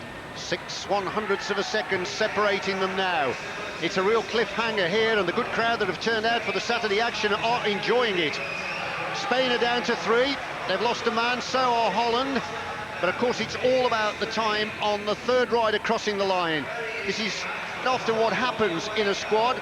They do let one rider do a heavy amount of the work, and then he drops off in the closing stages. There it is, it ticks on. Well, it's 1.6 now. Spain trail the Netherlands, so it looks very much as though the bronze medal is going to Holland here. It certainly does. It looks as Spain have just completely blown up, and it looks like they're going to lose another rider now. The Dutch still looking very strong, holding it tight together as 3. Fragmenting Spain, you can see the third rider, top of our screen. He's really struggling to hold the wheel, and that, of course, will cost them dearly. Here come the surviving trio from the Netherlands, up to the line. They're going to pick up the bronze. Nice polished performance there, then by the Dutch, 4:09.293. Their finishing time, almost a second quicker than qualification, and they take bronze and useful points in the World Cup competition. Spain finished 4th. And the time for Spain, 4:13.478. So they really did blow up in the closing stages, over 4 seconds shy of the team from the Netherlands. Took a glimpse of the starting technique. They quickly knit behind each other, and it's so important to stay tucked tightly together. It is, Hugh. Team pursuit, and it really is the blue ribbon event of track racing. And as we've got a good performance there from the Dutch. They'll be pleased with that, taking this bronze medal away here from the World Cup. So that's the conclusion of the contest for bronze. And the next event we're really looking forward to, in fact we're smacking our lips with what's going to happen here. It's New Zealand versus recycling.co.uk. It's actually New Zealand. It's a Great Britain team. It's just that the UCI, the world governing body, have allowed sponsored teams now to enter. So it means it can swell the entry from the different nations. And there they are. The recycling.co.uk team, 3 of the world champions that clinched the gold medal in Los Angeles in March. There they are, sitting to the right, and the visitor, if I can call him that, on the left in his professional strip is young Mark Cavendish, 19 years of age, who will be riding in the Madison later. He is the world Madison champion with Rob Hales. Now then, the opponents, there they are, the All Blacks, the Kiwis. It's a team of Jason Allen, Hayden Godfrey, Timothy Gutzel and Mark Ryan. Qualification, absolutely nothing between them, just a whisker separating them, 0.379 of a second. New Zealand were 4th in the World Championships when the team from Great Britain clinched the gold. Yeah, this should be quite a close final, this, so I would expect the Great Britain team to come through here. They've got the experience, they're the world champions, they're riding at home. This New Zealand team, a young team in comparison, and I think the experience will shine through here with the Great Britain team. So we're into the countdown. This is when the riders just settle. The obligatory ticking of the clock, and when you're riding an individual pursuit, it's so nerve-wracking, and when the gun fires, it's a release of all that pressure. Most definitely, it's that's the worst time, is that 1 minute before the start when you're sitting here, it's silent in the stadium, and those are the times when the race is lost more so than when you actually start, because they're the nerves. That's when the nerves can get you and the pressure. So we're 5 seconds away now from the 4,000-metre team pursuit final. Left of our screen are New Zealand starting in the home straight, right of our screen recycling.co.uk. There they are, just getting off the mark. They're led away by Paul Manning. Man right at the back, he's young Cavendish, and there's a huge roar for the British team. They're going to really get behind them here. Opening kilometre, let me tell you, in qualification for these two, Great Britain were the quicker team with 106.311, almost 0.5 of a second faster than New Zealand. Manning is such a polished performer out of the gate. Yeah, this is going to be a close one, as I said before. But hopefully, you know, the British team, they were recovered from this morning's efforts. We've got Paul Manning, who was in the pursuit final yesterday. Of course, Chris Newton raced yesterday as well. So let's hope the lads have actually recovered to do the ride here today. 0.3 of a second then separating them in the early stages. Young Cavendish, only 19 years of age, on the front end of the recycling.co.uk squad. He'll be representing the Isle of Man in the Commonwealth Games. He's going to have a very good chance in the scratch race on the track of trying to clinch gold. Here come the Kiwis again, polished team. They make it look so easy, but believe me, when you're travelling that fast, you've got to be really on your mettle. Down to a third of a second, it's 1.5 for the opening K. This is pretty serious team pursuiting. Yeah, that's a good first kilometre. The lads, the coaches will be actually very pleased with that. Mark Cavendish actually he's been put into this team. He's not a team pursuiter. This isn't his specialty. So I would expect Mark to take them to the 2, possibly 3rd kilometre and get out of there and leave the rest of them to do the job. Steve Cummings, of course, was the other member of that team that won the world title, but Steve rides on a Belgian professional team, so he's not allowed to compete here, and so that is the reason why Cavendish has filled that slot. Now then, coming back to their original starting stations again, and I tell you what, the New Zealand team are really motoring here. They've still got recycling.co.uk working hard, and it's 0.468 of a second. There's work to do for the British boys. There certainly is, and the Kiwis are looking very, very good here. Very, very slick, very smooth. In comparison, the Great Britain boys not quite looking on fire as they normally do. And of course, this is going to be one of the flagship events in the Commonwealth Games. Of course, Australia will be playing there as well, the Olympic champions. And normally, past records have always shown that it's been Great Britain or England, it will be, in the Commonwealth Games versus Australia. But of course, there could be some chase here. The New Zealanders look as though they've found a good quartet, but now it's starting to come down. 0.34 only separating the two teams. Yeah, this is the crucial point in the race now. We're just over halfway, 6 laps to go. This is where the race is won and lost now. This is where we start to lose riders. Riders start making mistakes in these later stages. 2:06 at the midway point, so the pressure really is on. And we're waiting to see whether any team is going to buckle here and fragment. As Bradley said, when you're trying to nip into the wheel at that kind of speed, there's a classic, you see. The British rider, I should say, counting down, missed the closest to the wheel in front, and when you have to kick to get back on the pace, that really does take it out of you. It does, and the Kiwis look like they've taken advantage of that. The British team have got to keep it together. They've got to keep concentrating. Right, it's 0.288 of a second. It's going to be all down to the final kilometre. The crowd are on their feet here. We're in for a grandstand finish. 3:07 at the 3/4 marker. Faster than the previous round, but who cares about the time? It's all about beating their opponents. They're ahead. Recycling.co.uk have gone ahead in the concluding stages here. Perfect timing. And it looks like they're getting faster, Hugh. The Kiwis are actually slowing down now. There's Rob Hales just swinging up, giving a big effort in there, and it looks like they're moving very well now. Well, coming back to their original starting station now, and here come the Great Britain team. They're going to hear the welcome sound of the bell when they get into the back straight to start their final lap. New Zealand on the rack here. Great Britain shed a man, but it doesn't matter. We're into that final 250 metres now, and they know the goal's waiting for them. The Kiwis are still intact, but that doesn't make any difference. Here they come. Cavendish is having to grit his teeth at the back. He's a couple of lengths shy. It's going to be important as they come to the line. Oh, on the line. Recycling.co.uk are beaten their second, and it all happened in the closing stages. What a grandstand finish. New Zealand are the winners of the gold medal, 4:08.142. Recycling.co.uk finish on 4:08.345. And I think really, Bradley, Cavendish lost contact in the closing stages, and that could have been costly. He did, but to hand it to Mark, I think Mark rode his heart out there. As I said before, it's not his specialty event. He was thrown in there as a replacement, and I think he did himself proud, and the boys. I think that the guys there, they've been struggling with illnesses and a few guys being sick the last few weeks. But, you know, they're really concentrating on the Commonwealths. Well, what a storming performance, a stellar performance by New Zealand, who clinched that literally in the last half lap. So it's gold to New Zealand and silver to recycling.co.uk.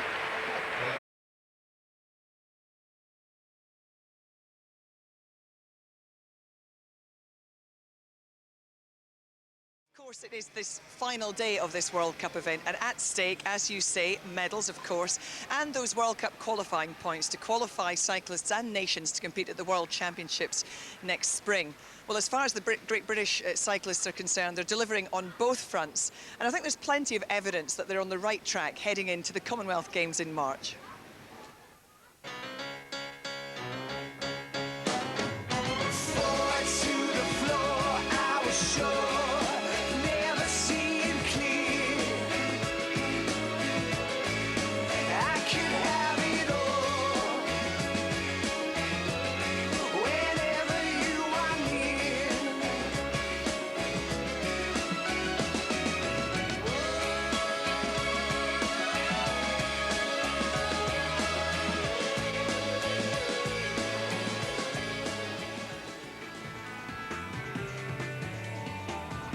Well, a great start then from the British team and the British cyclists riding under their professional team colours. 3 golds and a silver on Friday night, and they added a silver in the team pursuit here yesterday behind New Zealand, who took gold.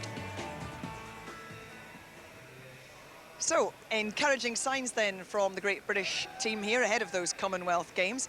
And we're into the last day of action here. We'll have live stuff coming up for you a little bit later on, including we'll be showing you the team sprints. Before that, we'll wrap up the 3 remaining events from yesterday, starting with the women's 500-metre time trial.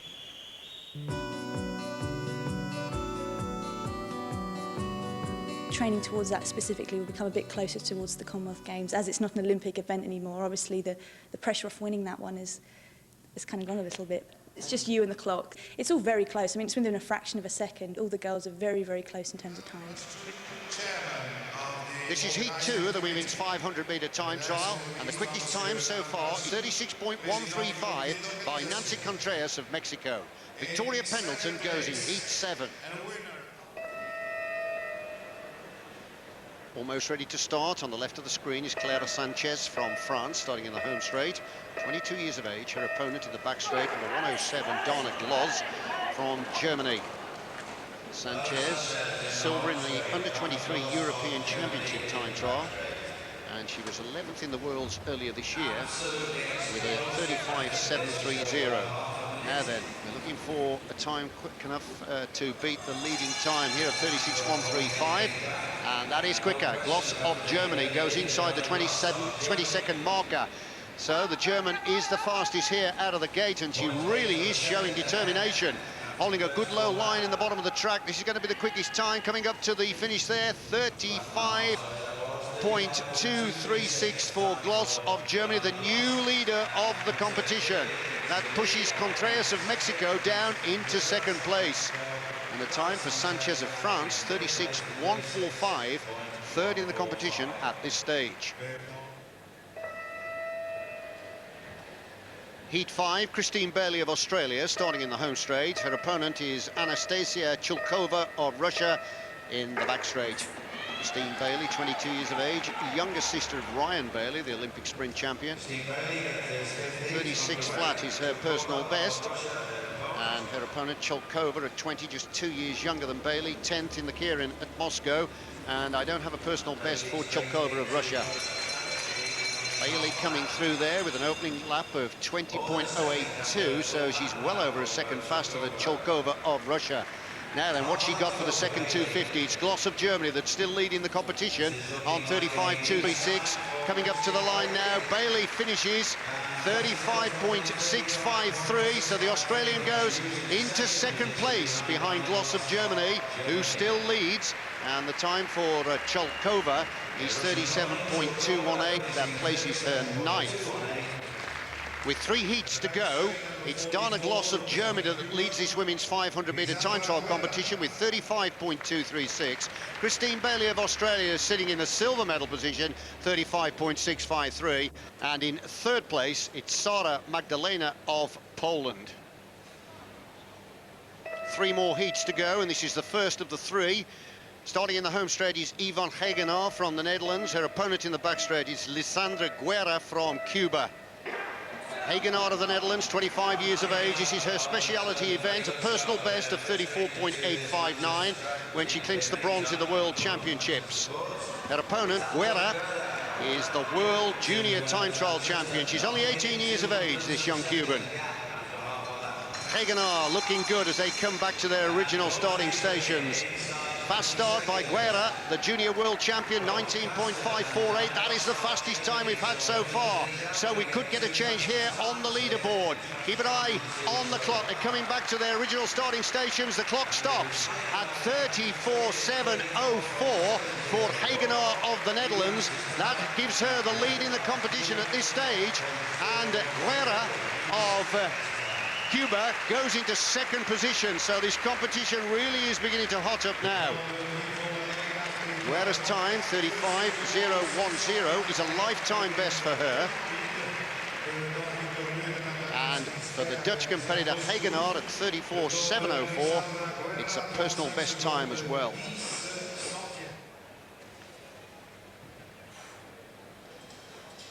The face of Vicky Pendleton, the world champion for the sprint discipline, already with 1 gold medal in her pocket, having clinched the sprint, beating Natalia Chilinskaya. Now can she collect the second gold here in the 500-metre time trial? She's starting in the back straight, and her opponent on the left of the screen, starting in the home straight here, is Elisa Frissoni from Italy, who is 5 years younger than Pendleton. Frissoni is the under-23 500-metre champion, and Victoria Pendleton has a lifetime best of 34.626, which is the British record. Huge roar here around the arena for Pendleton. She's so popular, and she's in very, very good form. So the opening 250 metres is a quick start by Pendleton, 20.052. It's outside her British record pace. But now then, that's 5th position for Pendleton after the opening 250. What she got left in the tank, coming up to the finish here. Pendleton closing out with 34.949. That gives her the second position in the competition. With 1 heat to go, she sits behind the Dutch woman Yvonne Hagenaar, who leads with 34.704. The time for Frissoni, 35.539.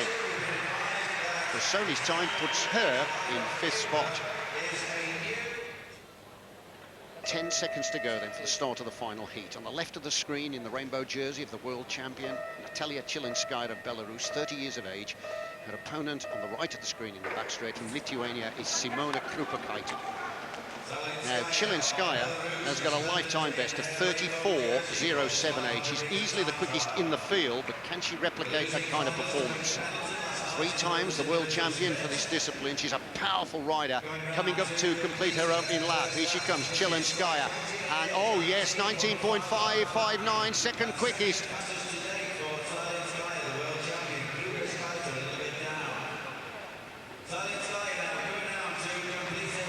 But now then, here comes Chilinskaya up to the line.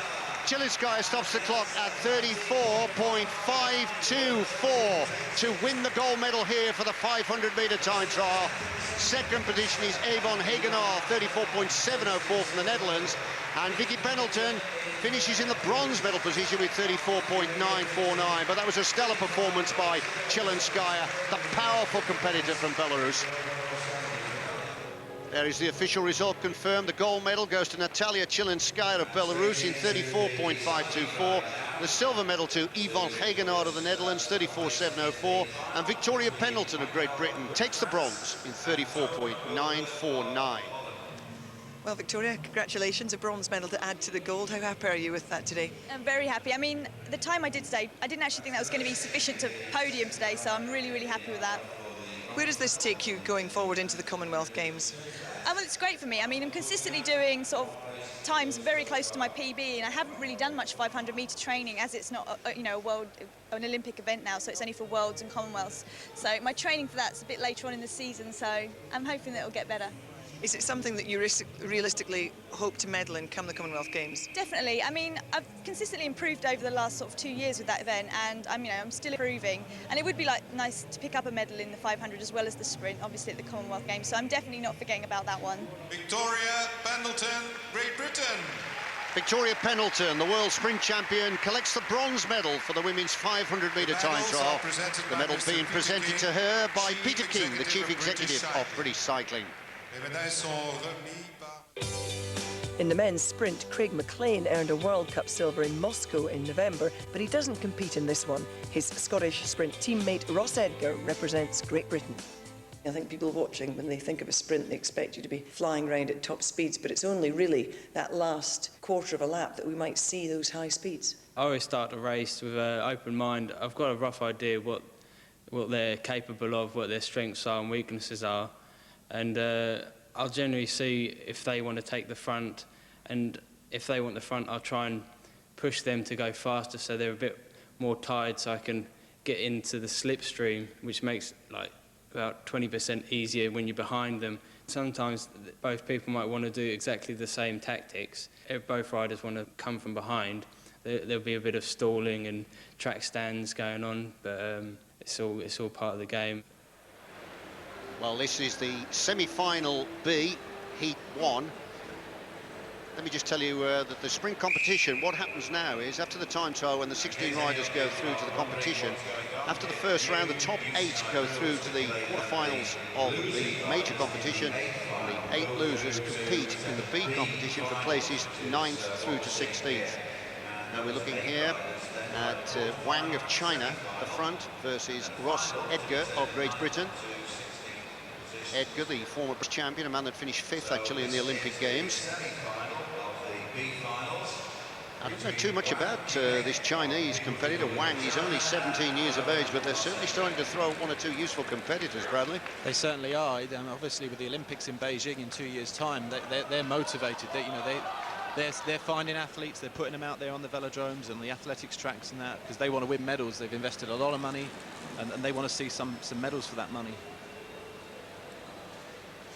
So, Wang, well, I mean, on paper, with experience, I mean, Edgar should win this comfortably. I mean, he's quite accustomed to mixing it with the best in the world at sprinting. See what he makes of this. Comes some Newmarket. There's no velodromes near there at all, but he burst on the scene as a junior a few seasons ago, and his talent has reflected as a sprinter ever since. Now, here comes the challenge from Wang. I can't believe he's going to have the firepower to come round Edgar. Now, there we go. Well, it was a good effort by Wang, but Edgar wins that quite comfortably, actually. So he moves through now to the final.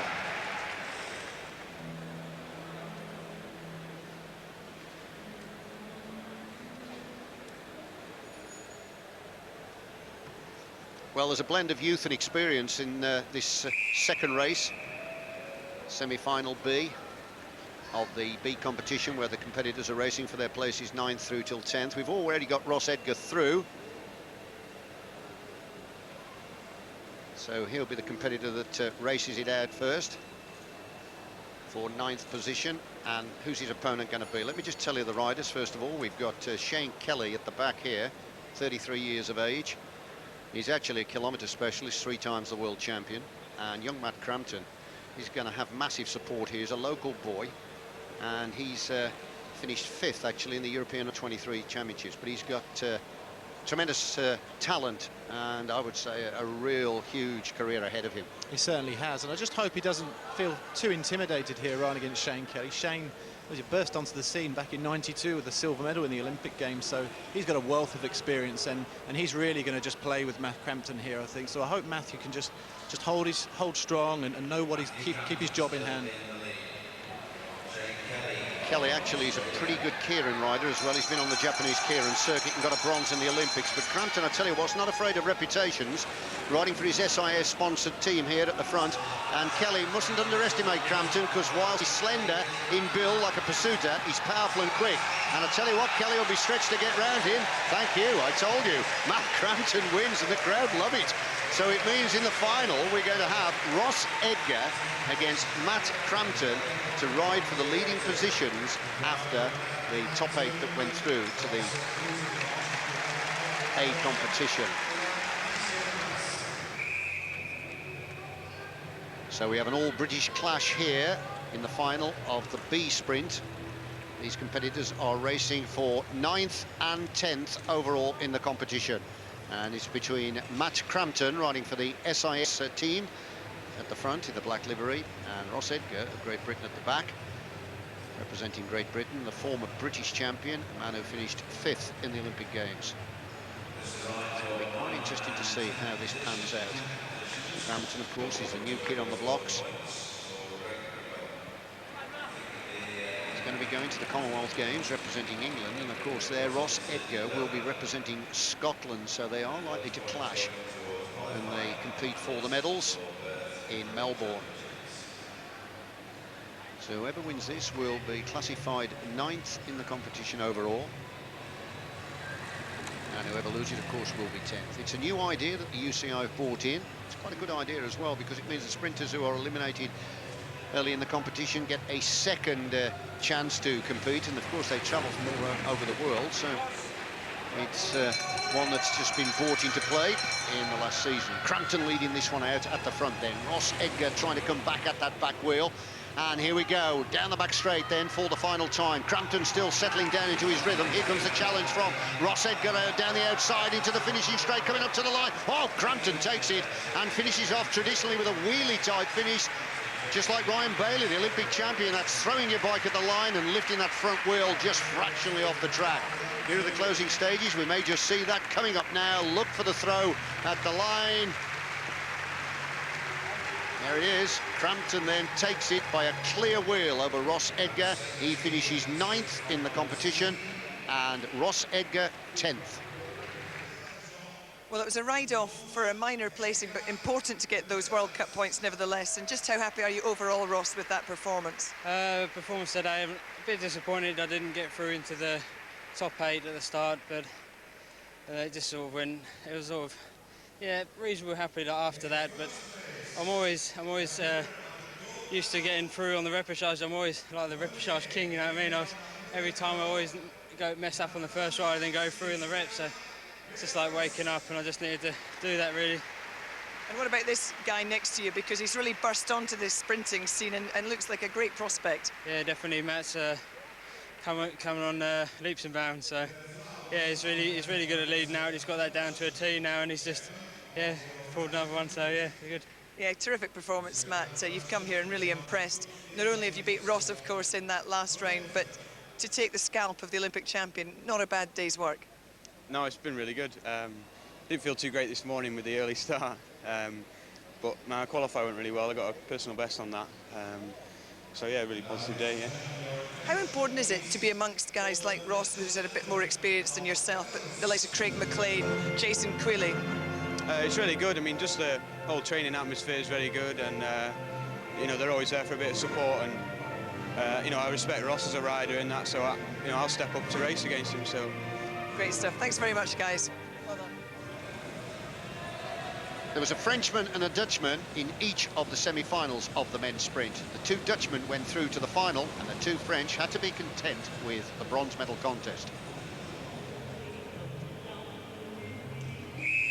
Well, this is race 2 in the contest for the bronze medal. It's an all-French clash between Arnold Tournon and Michael Bourgain. Bourgain has drawn first blood by winning race 1. And I must admit, he's looked absolutely sensational throughout the whole of this sprint contest. There he is, Bourgain. And for identification purposes, Tournon is wearing the red overshoes and the white gloves. He's at the front. Tournon, of course, many times the world champion. He's the holder of the world record for the kilometre. He's a powerful man, but he's not exactly a sprint specialist. And Bourgain, of course, he's very rapid indeed. Winner of the silver medal in the World Championships earlier this year, losing 2-0 to René Wolf of Germany. And he's going to have to really work something out here, Tournon, to try and get the better of Bourgain. Yeah, this is going to be a close match, this. I'm not too sure which way it's going to go. Bourgain looked the best in the previous ride, and I think Tournon knows it, but it's going to be a close one. So the prelims of sprinting, it's always the old cat and mouse, the tactics as they begin to unfold, but Tournon was caught napping there, and I wouldn't be surprised if Tournon doesn't surrender. He certainly does if he can't get the better of his opponent. Bourgain has gone to the front. That's the position he seems to favour. Now then, he's leading it out. Here comes Tournon then. Has he got the firepower to close down on his opponent here, Bourgain? At the moment, it's all Bourgain. 25 years of age, 2 years younger than Tournon down the finishing straight now. What's it going to be? Sweet victory there for Mikhail Bourgain. Closing 211.112, 64.7 kilometres per hour. Bourgain wins the bronze medal here in the men's sprint. Race 2 in the men's sprint final. This is the ride then for the gold and silver medals between Theo Bos of the Netherlands. He's the man in second position at this moment. He's the former world sprint champion and he's the current world kilometre champion. His fellow countryman, there he is at the back, number 152, Toon Mulder. He's the reigning world keirin champion. Now then, Bos drew first blood in race 1. So then if Mulder wants a chance of clinching gold here, he's going to have to win this second race.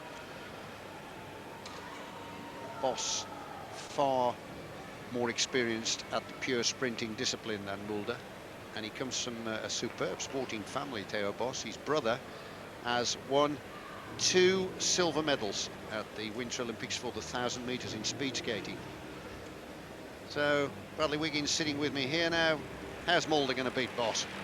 It's going to be difficult. Bos is looking on tremendous form here in Manchester. He's looked unbeatable through all the rounds, and it's going to be very difficult. But I'm sure Mulder's done this hundreds of times in training with Bos back home in Holland. So they'll know each other very well, and they'll know each other's weaknesses, they'll know each other's strengths. So it's going to be an interesting one. Well, they've got less than 2 laps to sort it out. Get ready for the adrenaline rush. Power now being applied just gently at the front. And it's Bos then, the man that is setting himself up to lead this one out. Mulder, of course, being a keirin rider, he's used to following the little Derny bike, so he'll try and chase Bos down all the way down the back straight. But he really is a powerhouse, Theo Bos. He's a 1 kilometre man. He's got the speed and the power and the stamina to go for a long one. So down the finishing straight now, yes, it's all over. Theo Bos wins that comfortably, clinches the gold medal in the men's sprint contest. And look at the closing 200 time.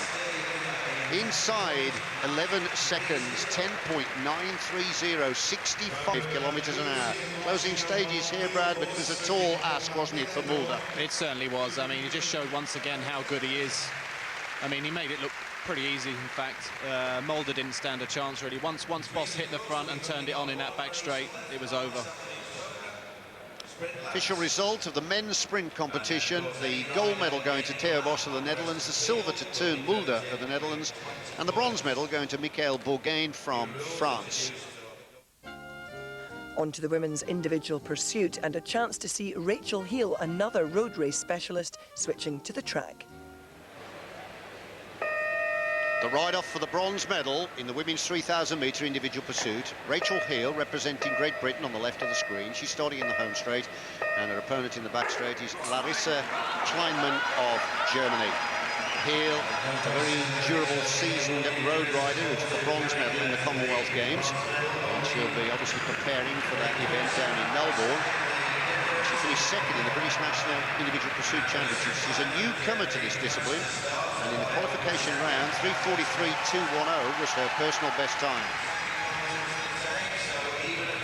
We can see here that Kleinman has got off to quite a fast start in the qualifying rides.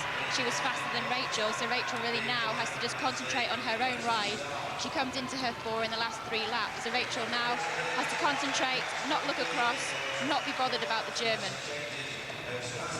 Well, Larissa Kleinman is from Stuttgart. She's a former national level track and field athlete in the middle distance, and she's been racing for 2 seasons. So she's a pretty newcomer to the circuit. But Rachel Hill is digging deep here and trying to contain the power of Kleinman. I think what Rachel's got to be aware of is if Kleinman does get her in her sights, then she can pull on her. So Rachel really just has to concentrate and stay ahead of the game, keep focused on her ride and not let Kleinman get her in the same straight. Well, it was only 0.704 of a second that separated these two after qualification. But now with the bronze medal at stake, of course, it is the bitter contest, isn't it? And Hill certainly got a fight on her hands here. Yeah, we can see here, Hugh, that it really is turning into a race. It's all very well and good in the first round, you go for times. Time is all that counts. Now this is a medal at stake and she really has to race. Well, it's 2.2 seconds now, the difference. So she's certainly going to have to raise her game. She's getting the encouragement from the crowd. It's going up 2.5 seconds almost now, so Hill really is on the rack here. She's 5 years older than Kleinman, the German, and it's looking as though she's going to have to settle for 4th in the competition. I wouldn't write Rachel Hill off just yet. In the qualifying ride, Kleinman was actually 2 seconds faster than Hill at the 2-kilometre stage, and Rachel managed to claw it back and come 3rd. So really, she's got to grit her teeth now and try and do the same thing again. Well, we'll watch this with great interest. Of course, pursuits are all about winning at the end, not going away like a rocket at the start, but it's nearly 3 seconds now. Hill trails Kleinman, the former athlete who is turning to cycling quite successfully. There's a lot of her training on that speedy track in Stuttgart, where the World Championships were held a couple of years ago. Kleinman, the German, into the concluding stages. Kleinman's looking very comfortable here, and we can see Rachel as well. She's looking very comfortable, looking relaxed. And it is, we have to remember, it is one of her first pursuits. She's done a few before, she's done a couple of national championships, but she's going to learn from this experience. She's going to move forward and go to Commonwealth Games with added confidence. Well, it'll be the bell this time for Kleinman of Germany. And you are right, Rachel Hill is still offering stubborn resistance. It's 2.5 seconds that she trails the German, but she won't give in. But it's going to be Kleinman that takes the bronze medal. Here she comes. She's going to take this bronze medal. The road rider, Hill, still having a go. And she's into the same straight, but it was all too late, wasn't it? And the bronze medal to Kleinman of Germany in 3:43.559. Hill's time was 3:45.300. Kleinman pleased with that. Quicker start needed, really, for Rachel Hill. Yeah, definitely a quicker start. And, you know, we said before, she has to go away, she has to learn from this. This is her first World Cup, so really, you know, it's a fantastic experience. Come here, compete in front of her home crowd, and now she has to gather information from this experience and just move forward and focus on the Commonwealth Games and the pursuit there. You know, and there she'll ride for England, not for Great Britain, so we'll wait and see what happens. Well, we're inside the closing kilometre of the women's 3,000-metre individual pursuit final, and there's a real ding-dong contest going on here. Bates of Australia has got the edge over Hammer of the United States. Yeah, I think we can see Bates' experience here. She's a very experienced competitor in this. Hammer is still relatively new at this level, so Bates really has the measure of an opponent at this stage. But as you said, Hugh, it is going backwards and forwards. Bates has a personal best of 3:31.23. She recorded that in Athens. She's very quick, and she's the silver medal winner from the World Championships in Los Angeles. And at the moment, the Australian, who we're going to see a lot of in the Commonwealth Games down in Melbourne in March, has got the measure of the American. But she's trying to come back at her. Hammer here, not giving in. She retired for a year, but was so inspired having watched the Olympic Games on television that she's made a comeback, and she's focusing Beijing. But it's 1 3/4 seconds that Hammer of the United States trails the experienced Kathy Bates, who seems to have been around an awful long time. and she's still only 23 years of age. So Bates now off the crown of the bend into the finishing straight. He's going to win the gold medal here for the women's 3,000 metre individual pursuit. There it is, 3:40.574, and it was just over a second that Sarah Hammer of the United States trailed her to pick up the silver medal. But I think that Hammer is somebody we're going to hear a lot more about. So the official result of the women's individual pursuit: gold medal going to Kathy Bates of Australia, the silver medal going to Sarah Hammer of the United States, and the bronze medal to Larissa Kleiman of Germany. And Rachel Hill finishes 4th in the competition. Well, Rachel, your first World Cup event, stepping up from the nationals we've seen you compete in the past. To get into a bronze medal ride-off, you must be pleased with your performance here this weekend. Yeah, definitely. I mean, Manchester has a really good field because it's in Europe, so a lot of people travel to it. So yeah, to actually make the final 4 this morning, I was really, really pleased with. And of course, we're more used to seeing you on the road. How much do you enjoy the track side of your career?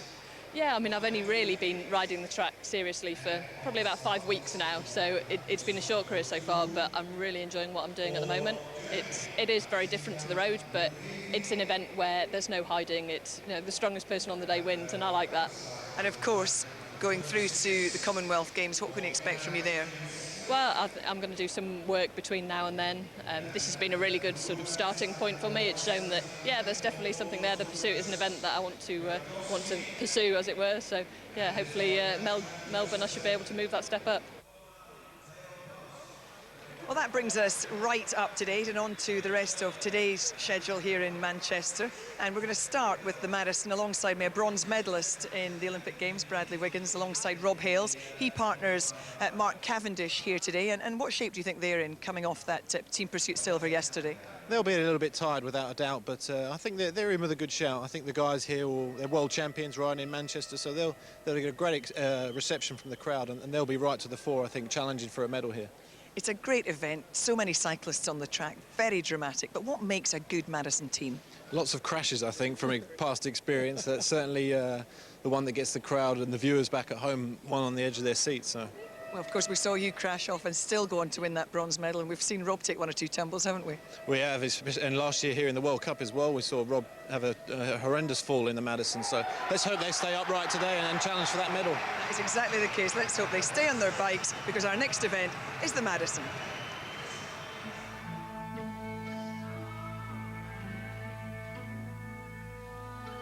It looks complicated from the outside, and it's even worse when you're actually involved. You know, the communication's very brief. You probably get 2 seconds every time that you meet each other, which is kind of every 3 to 4 laps. So it's just as brief as you can. You know, what the hell are you doing here, or get off the back, that kind of thing. With it being such a fast event, you know, with so much going on, there's always going to be crashes in a Madison, and sometimes it's going to be unlucky and it's going to be yourself, you know. So. But not you this week, Rob, surely. Better not be. Not again. Situation here in the 160-lap Madison is, with 112 laps to go, we have a leading group of some 5 teams. Russia, Recycling.co.uk, Great Britain, Germany, Spain and the Czech Republic. And they're about 25 metres now from the back of the main field and look very much as though they're going to gain the lap now. They're breathing down the back of the peloton, and the inevitable lap now is just waiting for them to be gained. The Czech Republic are leading the charge of the quintet. The overall World Cup leaders from Russia come through into the 2nd position. Sitting behind them now, representing Recycling.co.uk of Great Britain, is Mark Cavendish. Germany sit 3rd, Spain 4th, Czech Republic in the back position 5th. It's still 25 metres to go. But these 5 teams, with 109 laps to go, are about to make the junction. There's an injection of pace at the front of the main field, so they're keeping them out there a little bit longer than they would like to be. But look for the immediate attack once they do get the lap, because somebody always counters. Here they come. The crowd are going to show their appreciation here. So with 108 laps to go, the junction is about to be made, and it is the world champion team of Cavendish and Hales that are going to be the first to link up with the back of the main field. In fact, it's Germany, they just go over the top. So they've made it Germany, recycling.co.uk of Great Britain, Spain, the Czech Republic have bridged the gap, and Russia, the overall World Cup leaders. So they are now 1 lap clear. Great Britain at the moment, that's the young team of Sandra Thomas. They have got 4 points, but they're currently lying in the race in 9th position because they've lost the lap.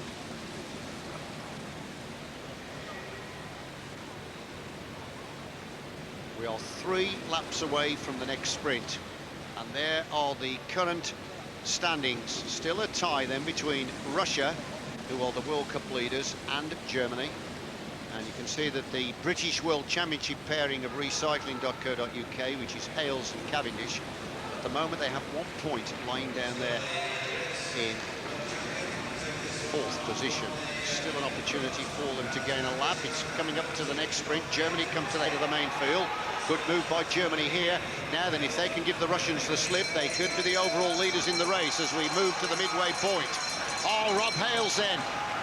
World champion Hales, riding for recycling.co.uk, comes to the front, really stretching the field out now. Germany trying to react behind, but Hales is turning the screw here. Hales is going to take it. Oh, it was so tight on the line. It looked like Hales just about got the 5 points. He was challenged right at the end by Germany, and it looked like Marco Villa, the Italian, with them as well. Very experienced professional. Russia saw the danger, and they come up in the closing stages. Now then, there is Cavendish. You're waiting for Hales, because Hales will want a breather after that big effort. In fact, they have made the change. And let me just tell you where they've moved to now. I can confirm that Wheeler actually did... Oh, no, it's confirmed. It said at first that the Italian had got it, but let me tell you, there's a big roar in the arena here as the electronic scoreboard rejigs, and it was the British team of recycling.co.uk, Hales and Cavendish, that got that sprint and got 5 points. Germany got 3, tally it to Australia 1. Now then, what that means in the overall standings is that Great Britain have done themselves a power of good there, because they've moved up into 2nd position overall in the race as we move forward into the second half. In fact, there it is, just as I speak. So Germany are leading on 8 points. The British pairing of Cavendish and Hales, recycling.co.uk, are sitting 2nd on 6. Russia, 3rd on 5. Spain, 4th on 4. Situation with 10 laps to go. I can tell you that Germany are leading the Madison. They've got an extra lap advantage over the rest of the field. The British pairing, world champions of Hales and Cavendish, riding for recycling.co.uk, have ridden quite magnificently. They've won points throughout the race, and they've also gained the all-important lap. That places them 3rd at the moment.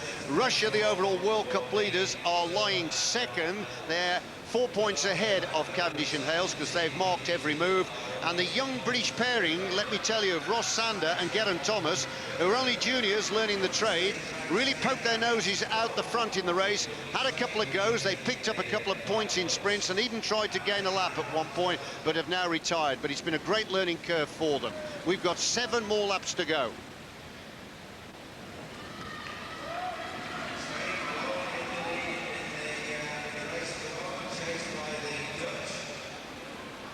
Six to go this time.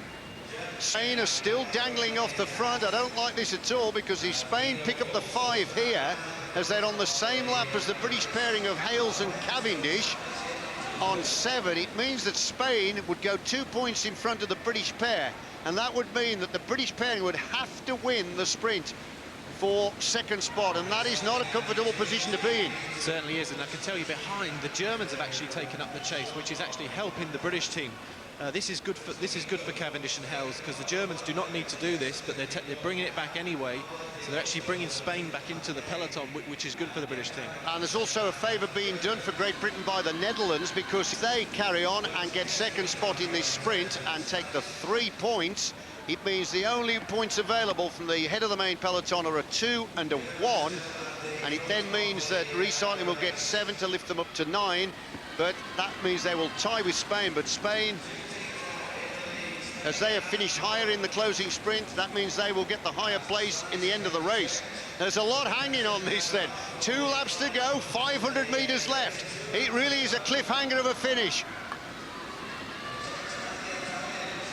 1.5 laps to go. There's an attack off the front of the main field. Germany have won this outright. They can sit back. Nobody can take the lap now. It's going to be the bell this time. This is the final sprint. The Netherlands are on the front, being followed by Spain. Spain have got 4 points, as I said. They're 5th in the race, on the same lap as recycling.co.uk, Hales and Cavendish. Oh, and there's somebody spoiling the party here. It's the rider from the Czech Republic.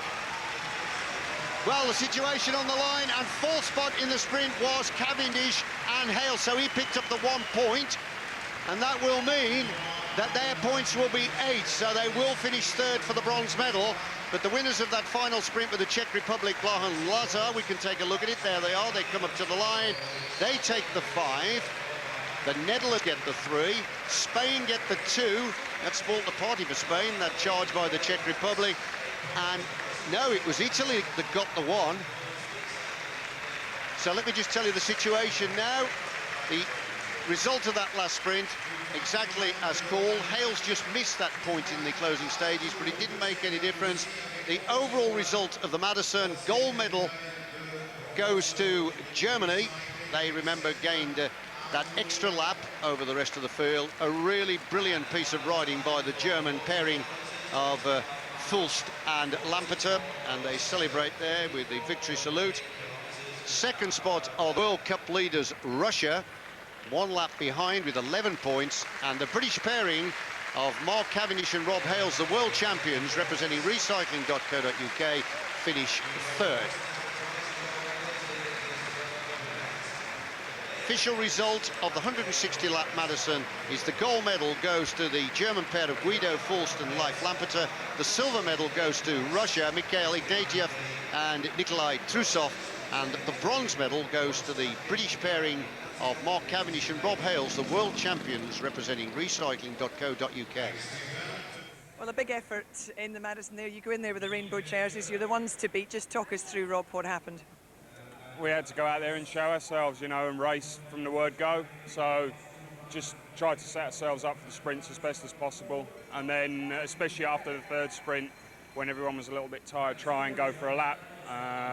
Fortunately, the chance came earlier with a few others. I think there was 5 of us that took a lap originally, which was nice. And then it was just a question of hanging on. It was horrible halfway through the race when the Germans went for their 2nd lap. There was no way I could do anything. And Mark, how did you enjoy that? A bronze medal to add to the silver you got with the Pursuit team yesterday. Oh yeah, it's good. Nearly lost at the end there if the Spanish had won the last lap, but no, it's great, you know, getting on the podium, especially after the form we've had the last couple of weeks. We weren't going to ride a few days ago, so to come away with 2 medals, you know, it's more than we could have hoped for, really. I mean, how much confidence can you take from a performance like that, knowing that you haven't been in the best of health coming into this? Well, obviously, you know, we're not a small team. Obviously, we're world champions, you know, so, and especially in front of the home crowd, you know, we had to do something.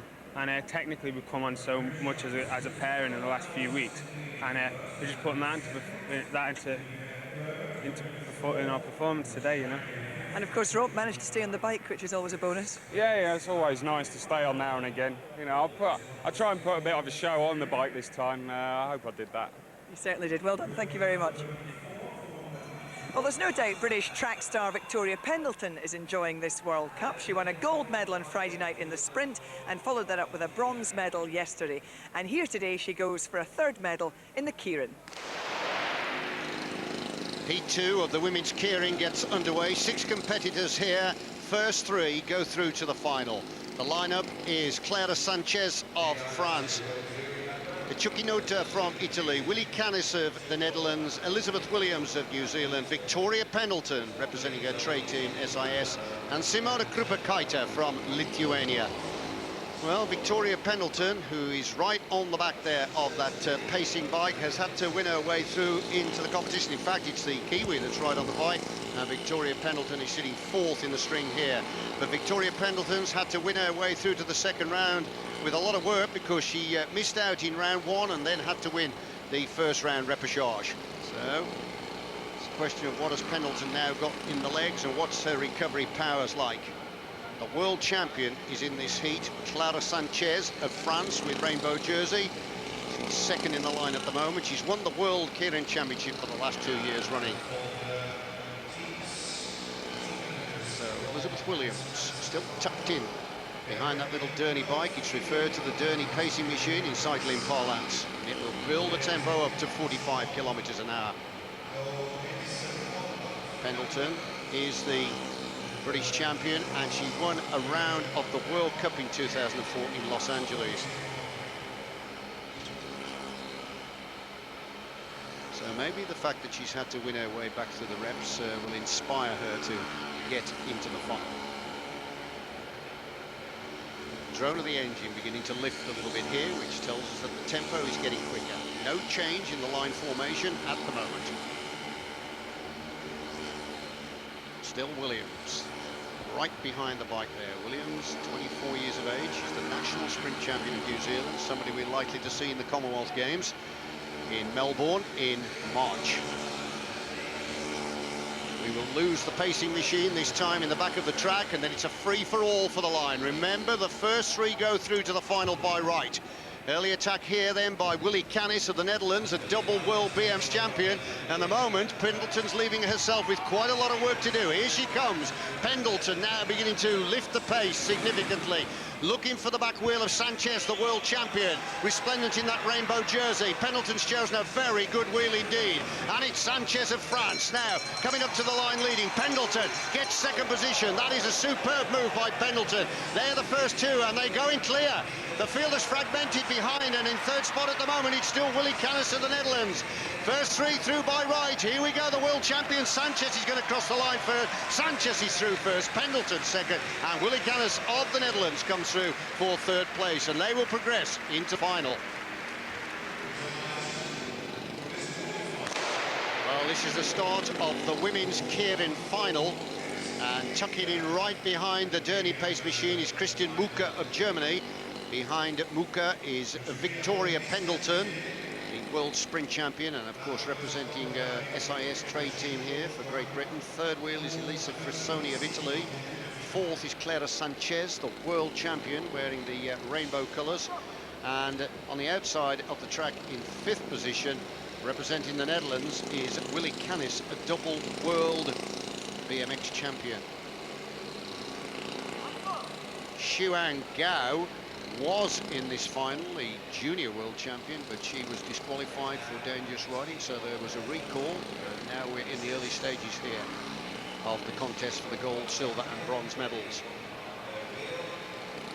Pendleton looking fully concentrated there, right in the wheel of Christine Muka, who is the European under-23 Keirin champion. So there's some pretty talented riders here when it comes to this discipline. Pendleton really riding well in front of her home crowd here. She's such a talented track rider. She's even a holder of a national title on the grass. She's the 800-metre grass track champion as well. She's a five-time national champion this year, part of her world stripes that she's wearing. 4 laps to go. So that's another 1.5 laps to go before we lose the pacing bike, and then the sprint will be full on. I think the roof will go straight off the top of this arena here if Pendleton can take her second gold. She's already won the sprint and picked up a bronze in the 500-metre time trial. She really will be looking for the gold in the Commonwealth Games. She'll be riding against the Mears sisters there from Australia, so it's going to be a tough contest, but she's already proved here that she can beat them, and she beat them in the World Championships in Los Angeles. Now then, can she conquer the field here? Little Derny bike swings off, and the first attack is coming there from the Dutch competitor, Willy Canis. She makes an early strike here. Mukari responds immediately from Germany, and it's these two that are tapping the rhythm out at the front. Pendleton sees the danger of the early move and tucks right into the wheel of Willy Canis, the BMX specialist, just 18 years of age. Here comes the world champion over the top, Sanchez of France, and all of a sudden Pendleton is squeezed right out of the back. She's got an enormous amount of work to do here if she wants to get on the podium. She really did miss the move there, and it's Sanchez, the world champion, that is going away with the Italian Elisa Frissoni, the former world junior champion. Pendleton's challenging Muka on the line. Sanchez from Frissoni, and we'll have to see the side shot to see whether Pendleton got the bronze, but she was really in a hot contest there with Christine Muka of Germany for the bronze.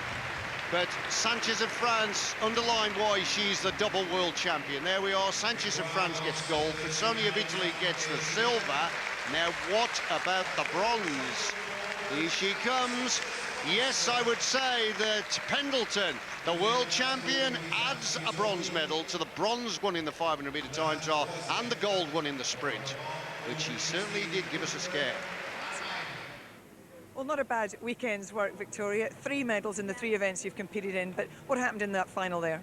I just missed the move, really. I drew number 2 and I sat on the wheel. I thought I was in quite a good position, but I was a bit caught out in the back straight there, so I tried my best. So, as we say, though, 3 medals from the 3 events, and you know you weren't peaking for this. No. You're looking ahead very much to March and April. So, how happy are you overall? Very happy. I mean, that was a complete surprise yesterday and today. Really, to pick up 2 bronzes is great. In events that I haven't really specifically trained for, so I'm very, very happy with that. I think going into it, lots of you said, look, we're not training specifically this. We're not, you know, focusing on this one, but when you get here, you get the home crowd and you get the buzz. I mean, inevitably you're going to lift your performance. Yeah, I mean, it's brilliant. It's lovely to have the crowd behind you. I mean, there's nothing nicer than having a good old cheer when you're feeling a bit tired. So it's, I mean, obviously it's our home track, we know it well, so it's great. It's really nice to come on and the team to say, oh, we're not so good, and then to really outperform what we've said, really. Sound like a big bunch of liars, don't we? Well, hope you can keep it up. Thanks very much, Victoria. Thank you. First man off, I've got to get out the blocks cleanly, get the team up to speed, swing out the way basically, and let them do all the hard work. Second lap, the most important objective is to get onto the wheel of the first man, so I've got to get onto Craig's wheel. Relax, take a few deep breaths when I'm following him around, and when he swings out the way at the end of the first lap, that's when I really kick through hard and hopefully accelerate onto even higher speed, and then swing out the way at the end of the second lap to Ross. Lap 3, just got to bring it home really, make sure I get on at the start, and yeah, that's it really, just bring it home. Well, this is the ride-off for the bronze medal in the team sprint. It's between Poland, starting in the home straight, and Germany in the back straight. Lead-off man for Poland is Thomas Schmidt, and the lead-off man for Germany is Robert Forstermann. Each rider completes 1 lap, then he peels off, and the rest of the squad take it on. I can tell you that Poland qualified 45.874, Germany 45.942. So absolutely nothing between them in the qualifying round. Coming up to complete the opening lap, and you can see already that Germany have gone off the mark better, and it's Germany that have the lead at the moment. They are wearing the white jerseys as leader of the World Cup after winning round 1 in Moscow. Coming back to their original starting stations. Now then, Poland have narrowed the gap, and it really is a bitter battle now, as the riders have got half a lap left here. Kwiatkowski of Poland, and the third rider from Germany, the junior world sprint champion, Levy, coming back to the stations. Oh, it was so close. It was so close. Germany win the bronze medal, 642. My apologies there. Germany take the bronze, 45.642. And the time for Poland, 45.711. So this is the final of the men's team sprint. It's a repeat of the World Championship final. Great Britain versus the Netherlands. Change in the team, though, for Great Britain. The squad here is Craig McLean, Chris Hoy, and the anchor lap being ridden by Ross Edgar. This is the squad that will represent Scotland in the Commonwealth Games, and they won the bronze medal in the Commonwealth Games 4 years ago here in Manchester. They are racing against the team of Theo Bos, Toon Mulder and Tim Velt of the Netherlands, and it's Mulder that's riding the opening lap for the Netherlands, but McLean is blowing hot. He rode an unbelievable opening lap in qualification. He rode an opening lap of 17.549, which was the unofficial world record for 250 metres. But now the pace really is on at the moment. It's Great Britain leading, but it's a slender advantage. Crowd are going really wild here, but the Netherlands are being stretched to the limit to try and contain Great Britain. Now the anchor lap being ridden by Ross Edgar. Chris Hoy rode a superb second lap, and he handed over to Ross Edgar. Edgar bringing them back. Let's have a look at the result. The Netherlands have been beaten by 8/100ths of a second, and the winning time there for Great Britain is 45.035. Let me just tell you then, the squad of Ross Edgar, Chris Hoy and Craig McLean are the winners here of the gold medal. And Craig McLean is back to his awesome best. The man from the Highlands in Grandtown on Spey. recording blistering times for the opening lap. 17.808 that time, but it was the opening lap in the qualification. 17.549, the unofficial world record for the 250 metres that underpinned the victory in the qualification round. But his great work there set it up brilliantly for Chris Hoy to ride lap 2 and the anchor lap for Ross Edgar. Great Britain win the gold medal then for the team sprint, 45.035.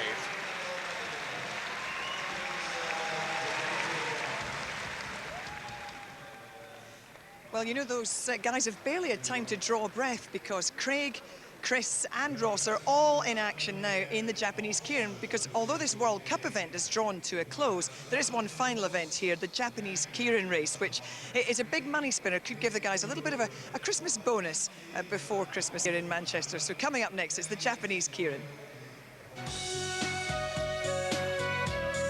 I believe there's £47,000 worth of prize money in total. I think it's about 10,000 for the winner, so that would be yeah, it'd be a welcome little bonus for racing. But you know, it's funny because everybody obviously wants to win the money, but you race as hard as you can all the time anyway. So I don't think it'll make any difference when we're all competitors, and when we get on the line, we want to win. So whether there's a £10,000 or £10 million in the line, you know, you're still racing your hardest all the time.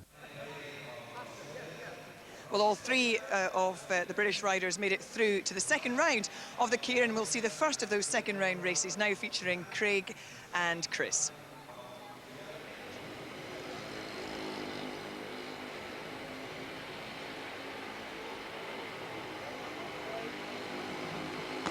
Here's the little dirty bike coming round to pick the riders up. This is the first of the semi-finals in this Japanese Keirin competition. £47,000 in the overall prize purse here, with £15,000 going to the winner. And we're looking here for the first three to go through to the final. The lineup here then in this first semi-final, we've got Tuan Mulder, world champion.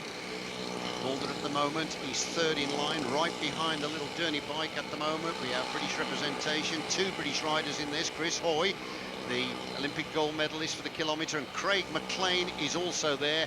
Craig McLean, there he is, he's in blistering form. Just ridden an unofficial world record for the opening lap in the team sprint, so he's back to something like he used to be. So the rest of the lineup is Escarido from Spain. Theo Boss is in there, the reigning world kilometre champion and former world sprint champion. And, well, I call him the old man, but with respect, at 33 years of age, Shane Kelly of Australia. He's second in line at the moment, the former world kilometre champion. 3 times he won the gold at that, and he was second in this competition 12 months ago. So there's a lot at stake here. The winner of the grand final will collect £15,000, 40,000 Australian dollars.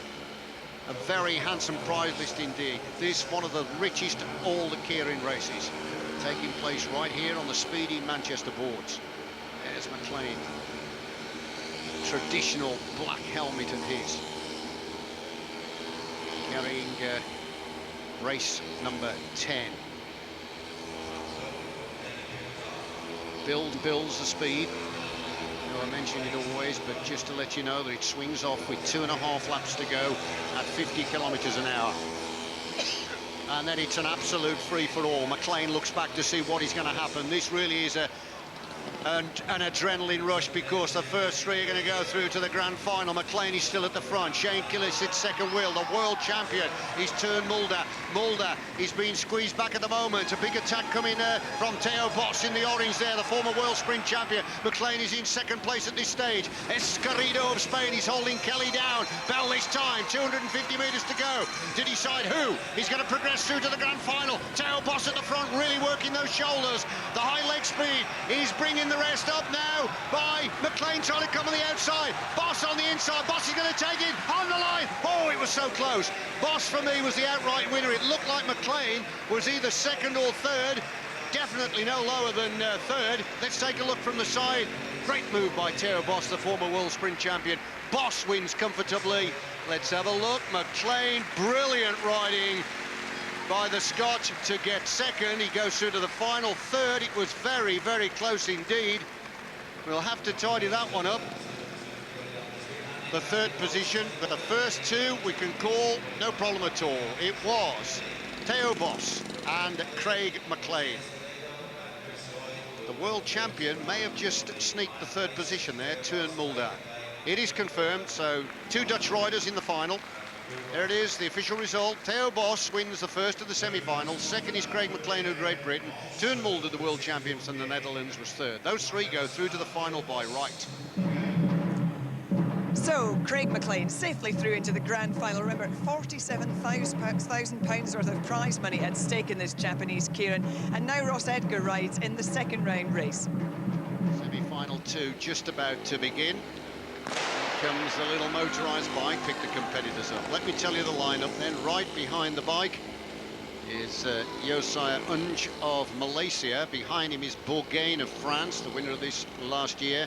Jan van Eyden of Germany sits third, former world sprint champion. He won that here in 2000. There is the Olympic sprint and Keirin champion Ryan Bailey, trying to get back to form after being sidelined through a bad crash. In the wheel of Bailey is Ross Edgar, 5th in the Olympics for the sprint, and gold medal in his pocket here from the team sprint. And at the back we have a Japanese competitor, Nahiro. In fact, he moves up as I speak. Nahiro Inamura. Keirin racing in Japan is seriously big time. There are 24 to 27 meetings that are run over 3 to 6 days.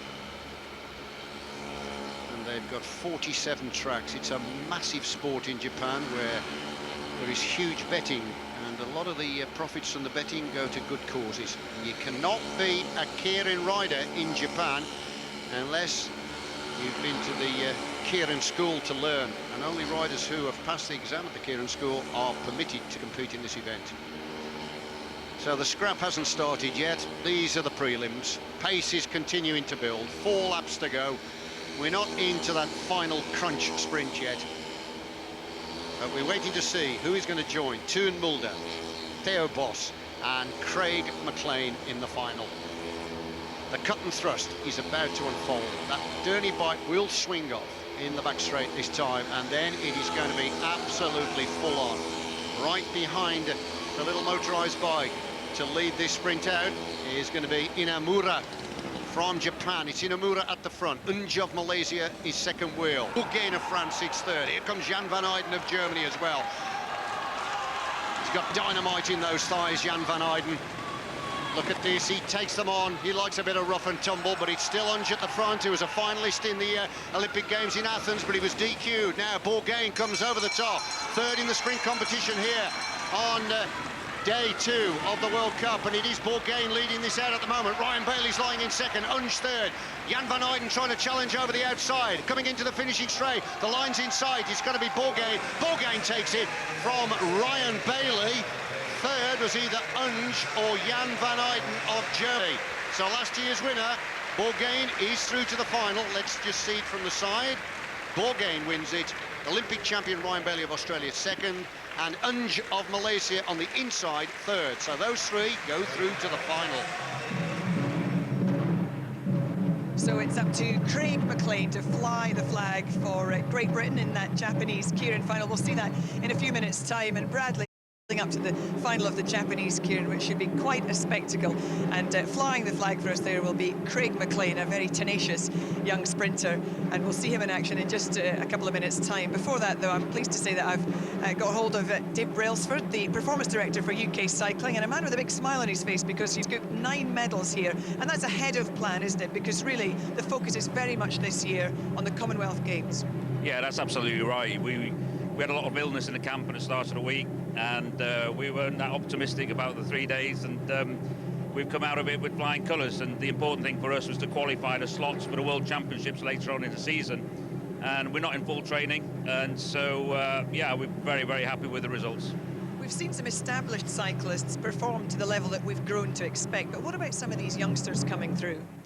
Well, it's fantastic that we've finally got the opportunity now so that some of the youngsters are coming through the system, and it gives us a real dilemma because we've got the older guys who we know can win, and you've got the younger guys coming up, and we need to sort of mix the two and decide on the best strategy for, you know, giving them the experience to develop onto world level without losing that winning touch, you know. So it's a bit of a dilemma, but we're doing all right so far. These major championships, the Commonwealth Games, the Olympics, are obviously the shop window for your sport. You did terrifically well in Athens. You've big plans for Beijing and on into 2012. But tell me, I know that you've got a small ambition come London in 2012. What's that? That'll be telling, wouldn't it? No, you know. Exactly. There's something like how many? 18 medals at stake? There's 18 medals in cycling available.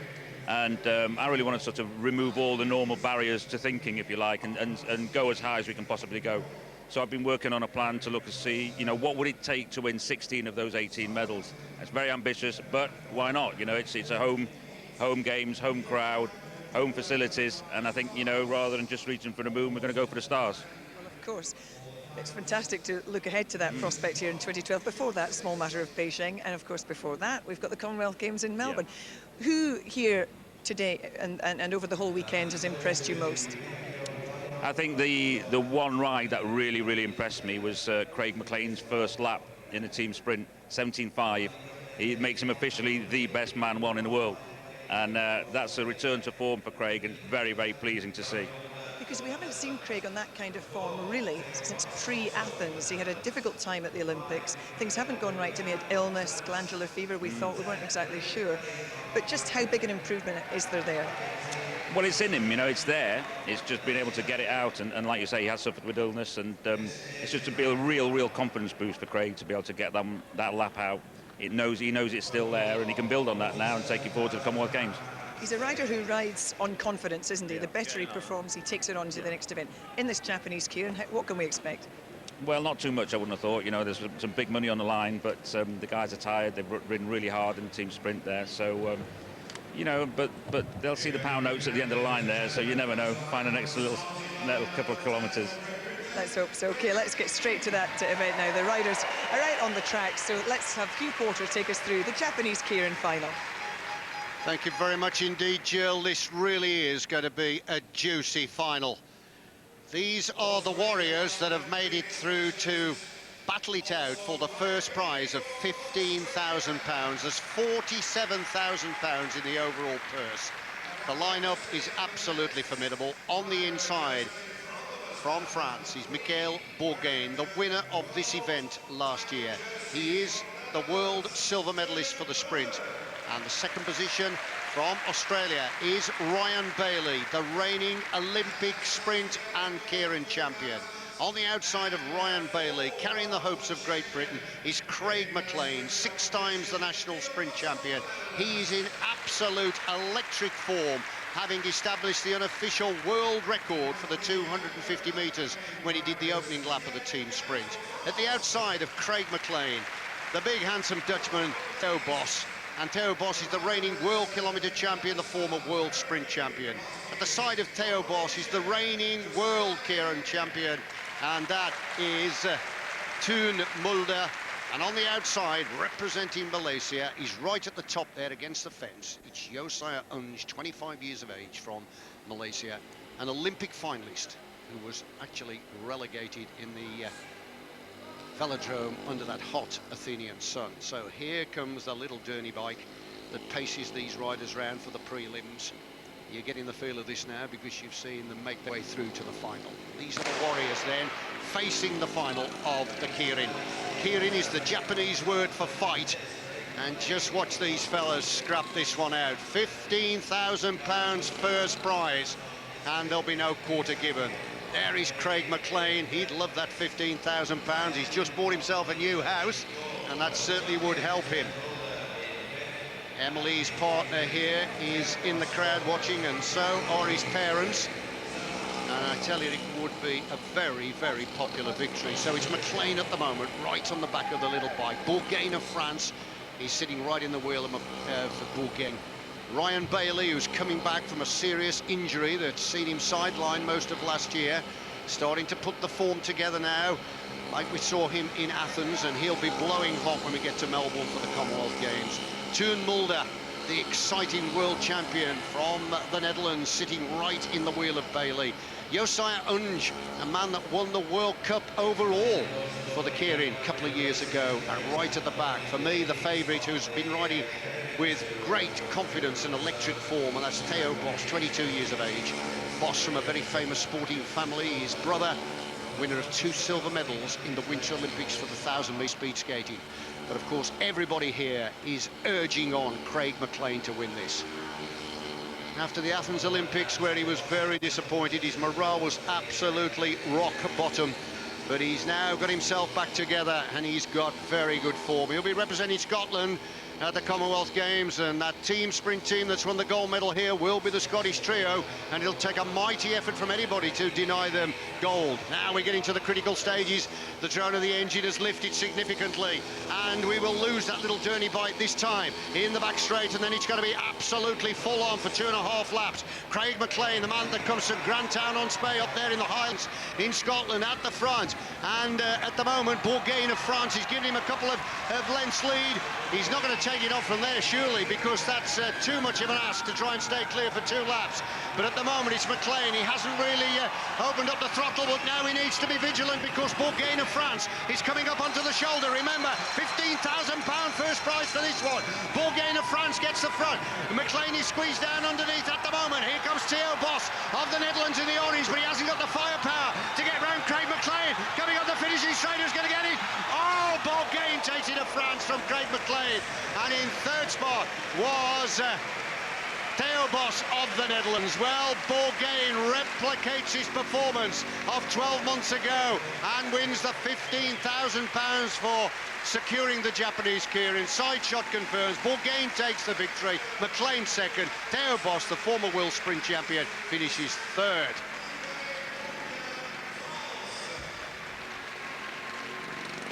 Still rolling around the bottom of the track, and there's a buzz here. There's the official result. Mikhail Bourgain wins the Japanese keirin. Craig McLean second. Theo Bos from the Netherlands finishes third, and the world champion has to be content with 4th place. What a race. Well, some of the fastest men in the world on the track in action in that keirin final, and fantastic to see Craig McLean back to some of his best form that we've seen. So a little bit of a bonus for him there. He didn't pick up the big prize money, but he'll certainly not go home empty-handed. And of course, he has that gold medal from the team sprint to take home as well. We've had a really wonderful weekend of action here at the World Cup. 9 medals for Team Great Britain. Things looking very bright indeed as we look ahead to Melbourne and the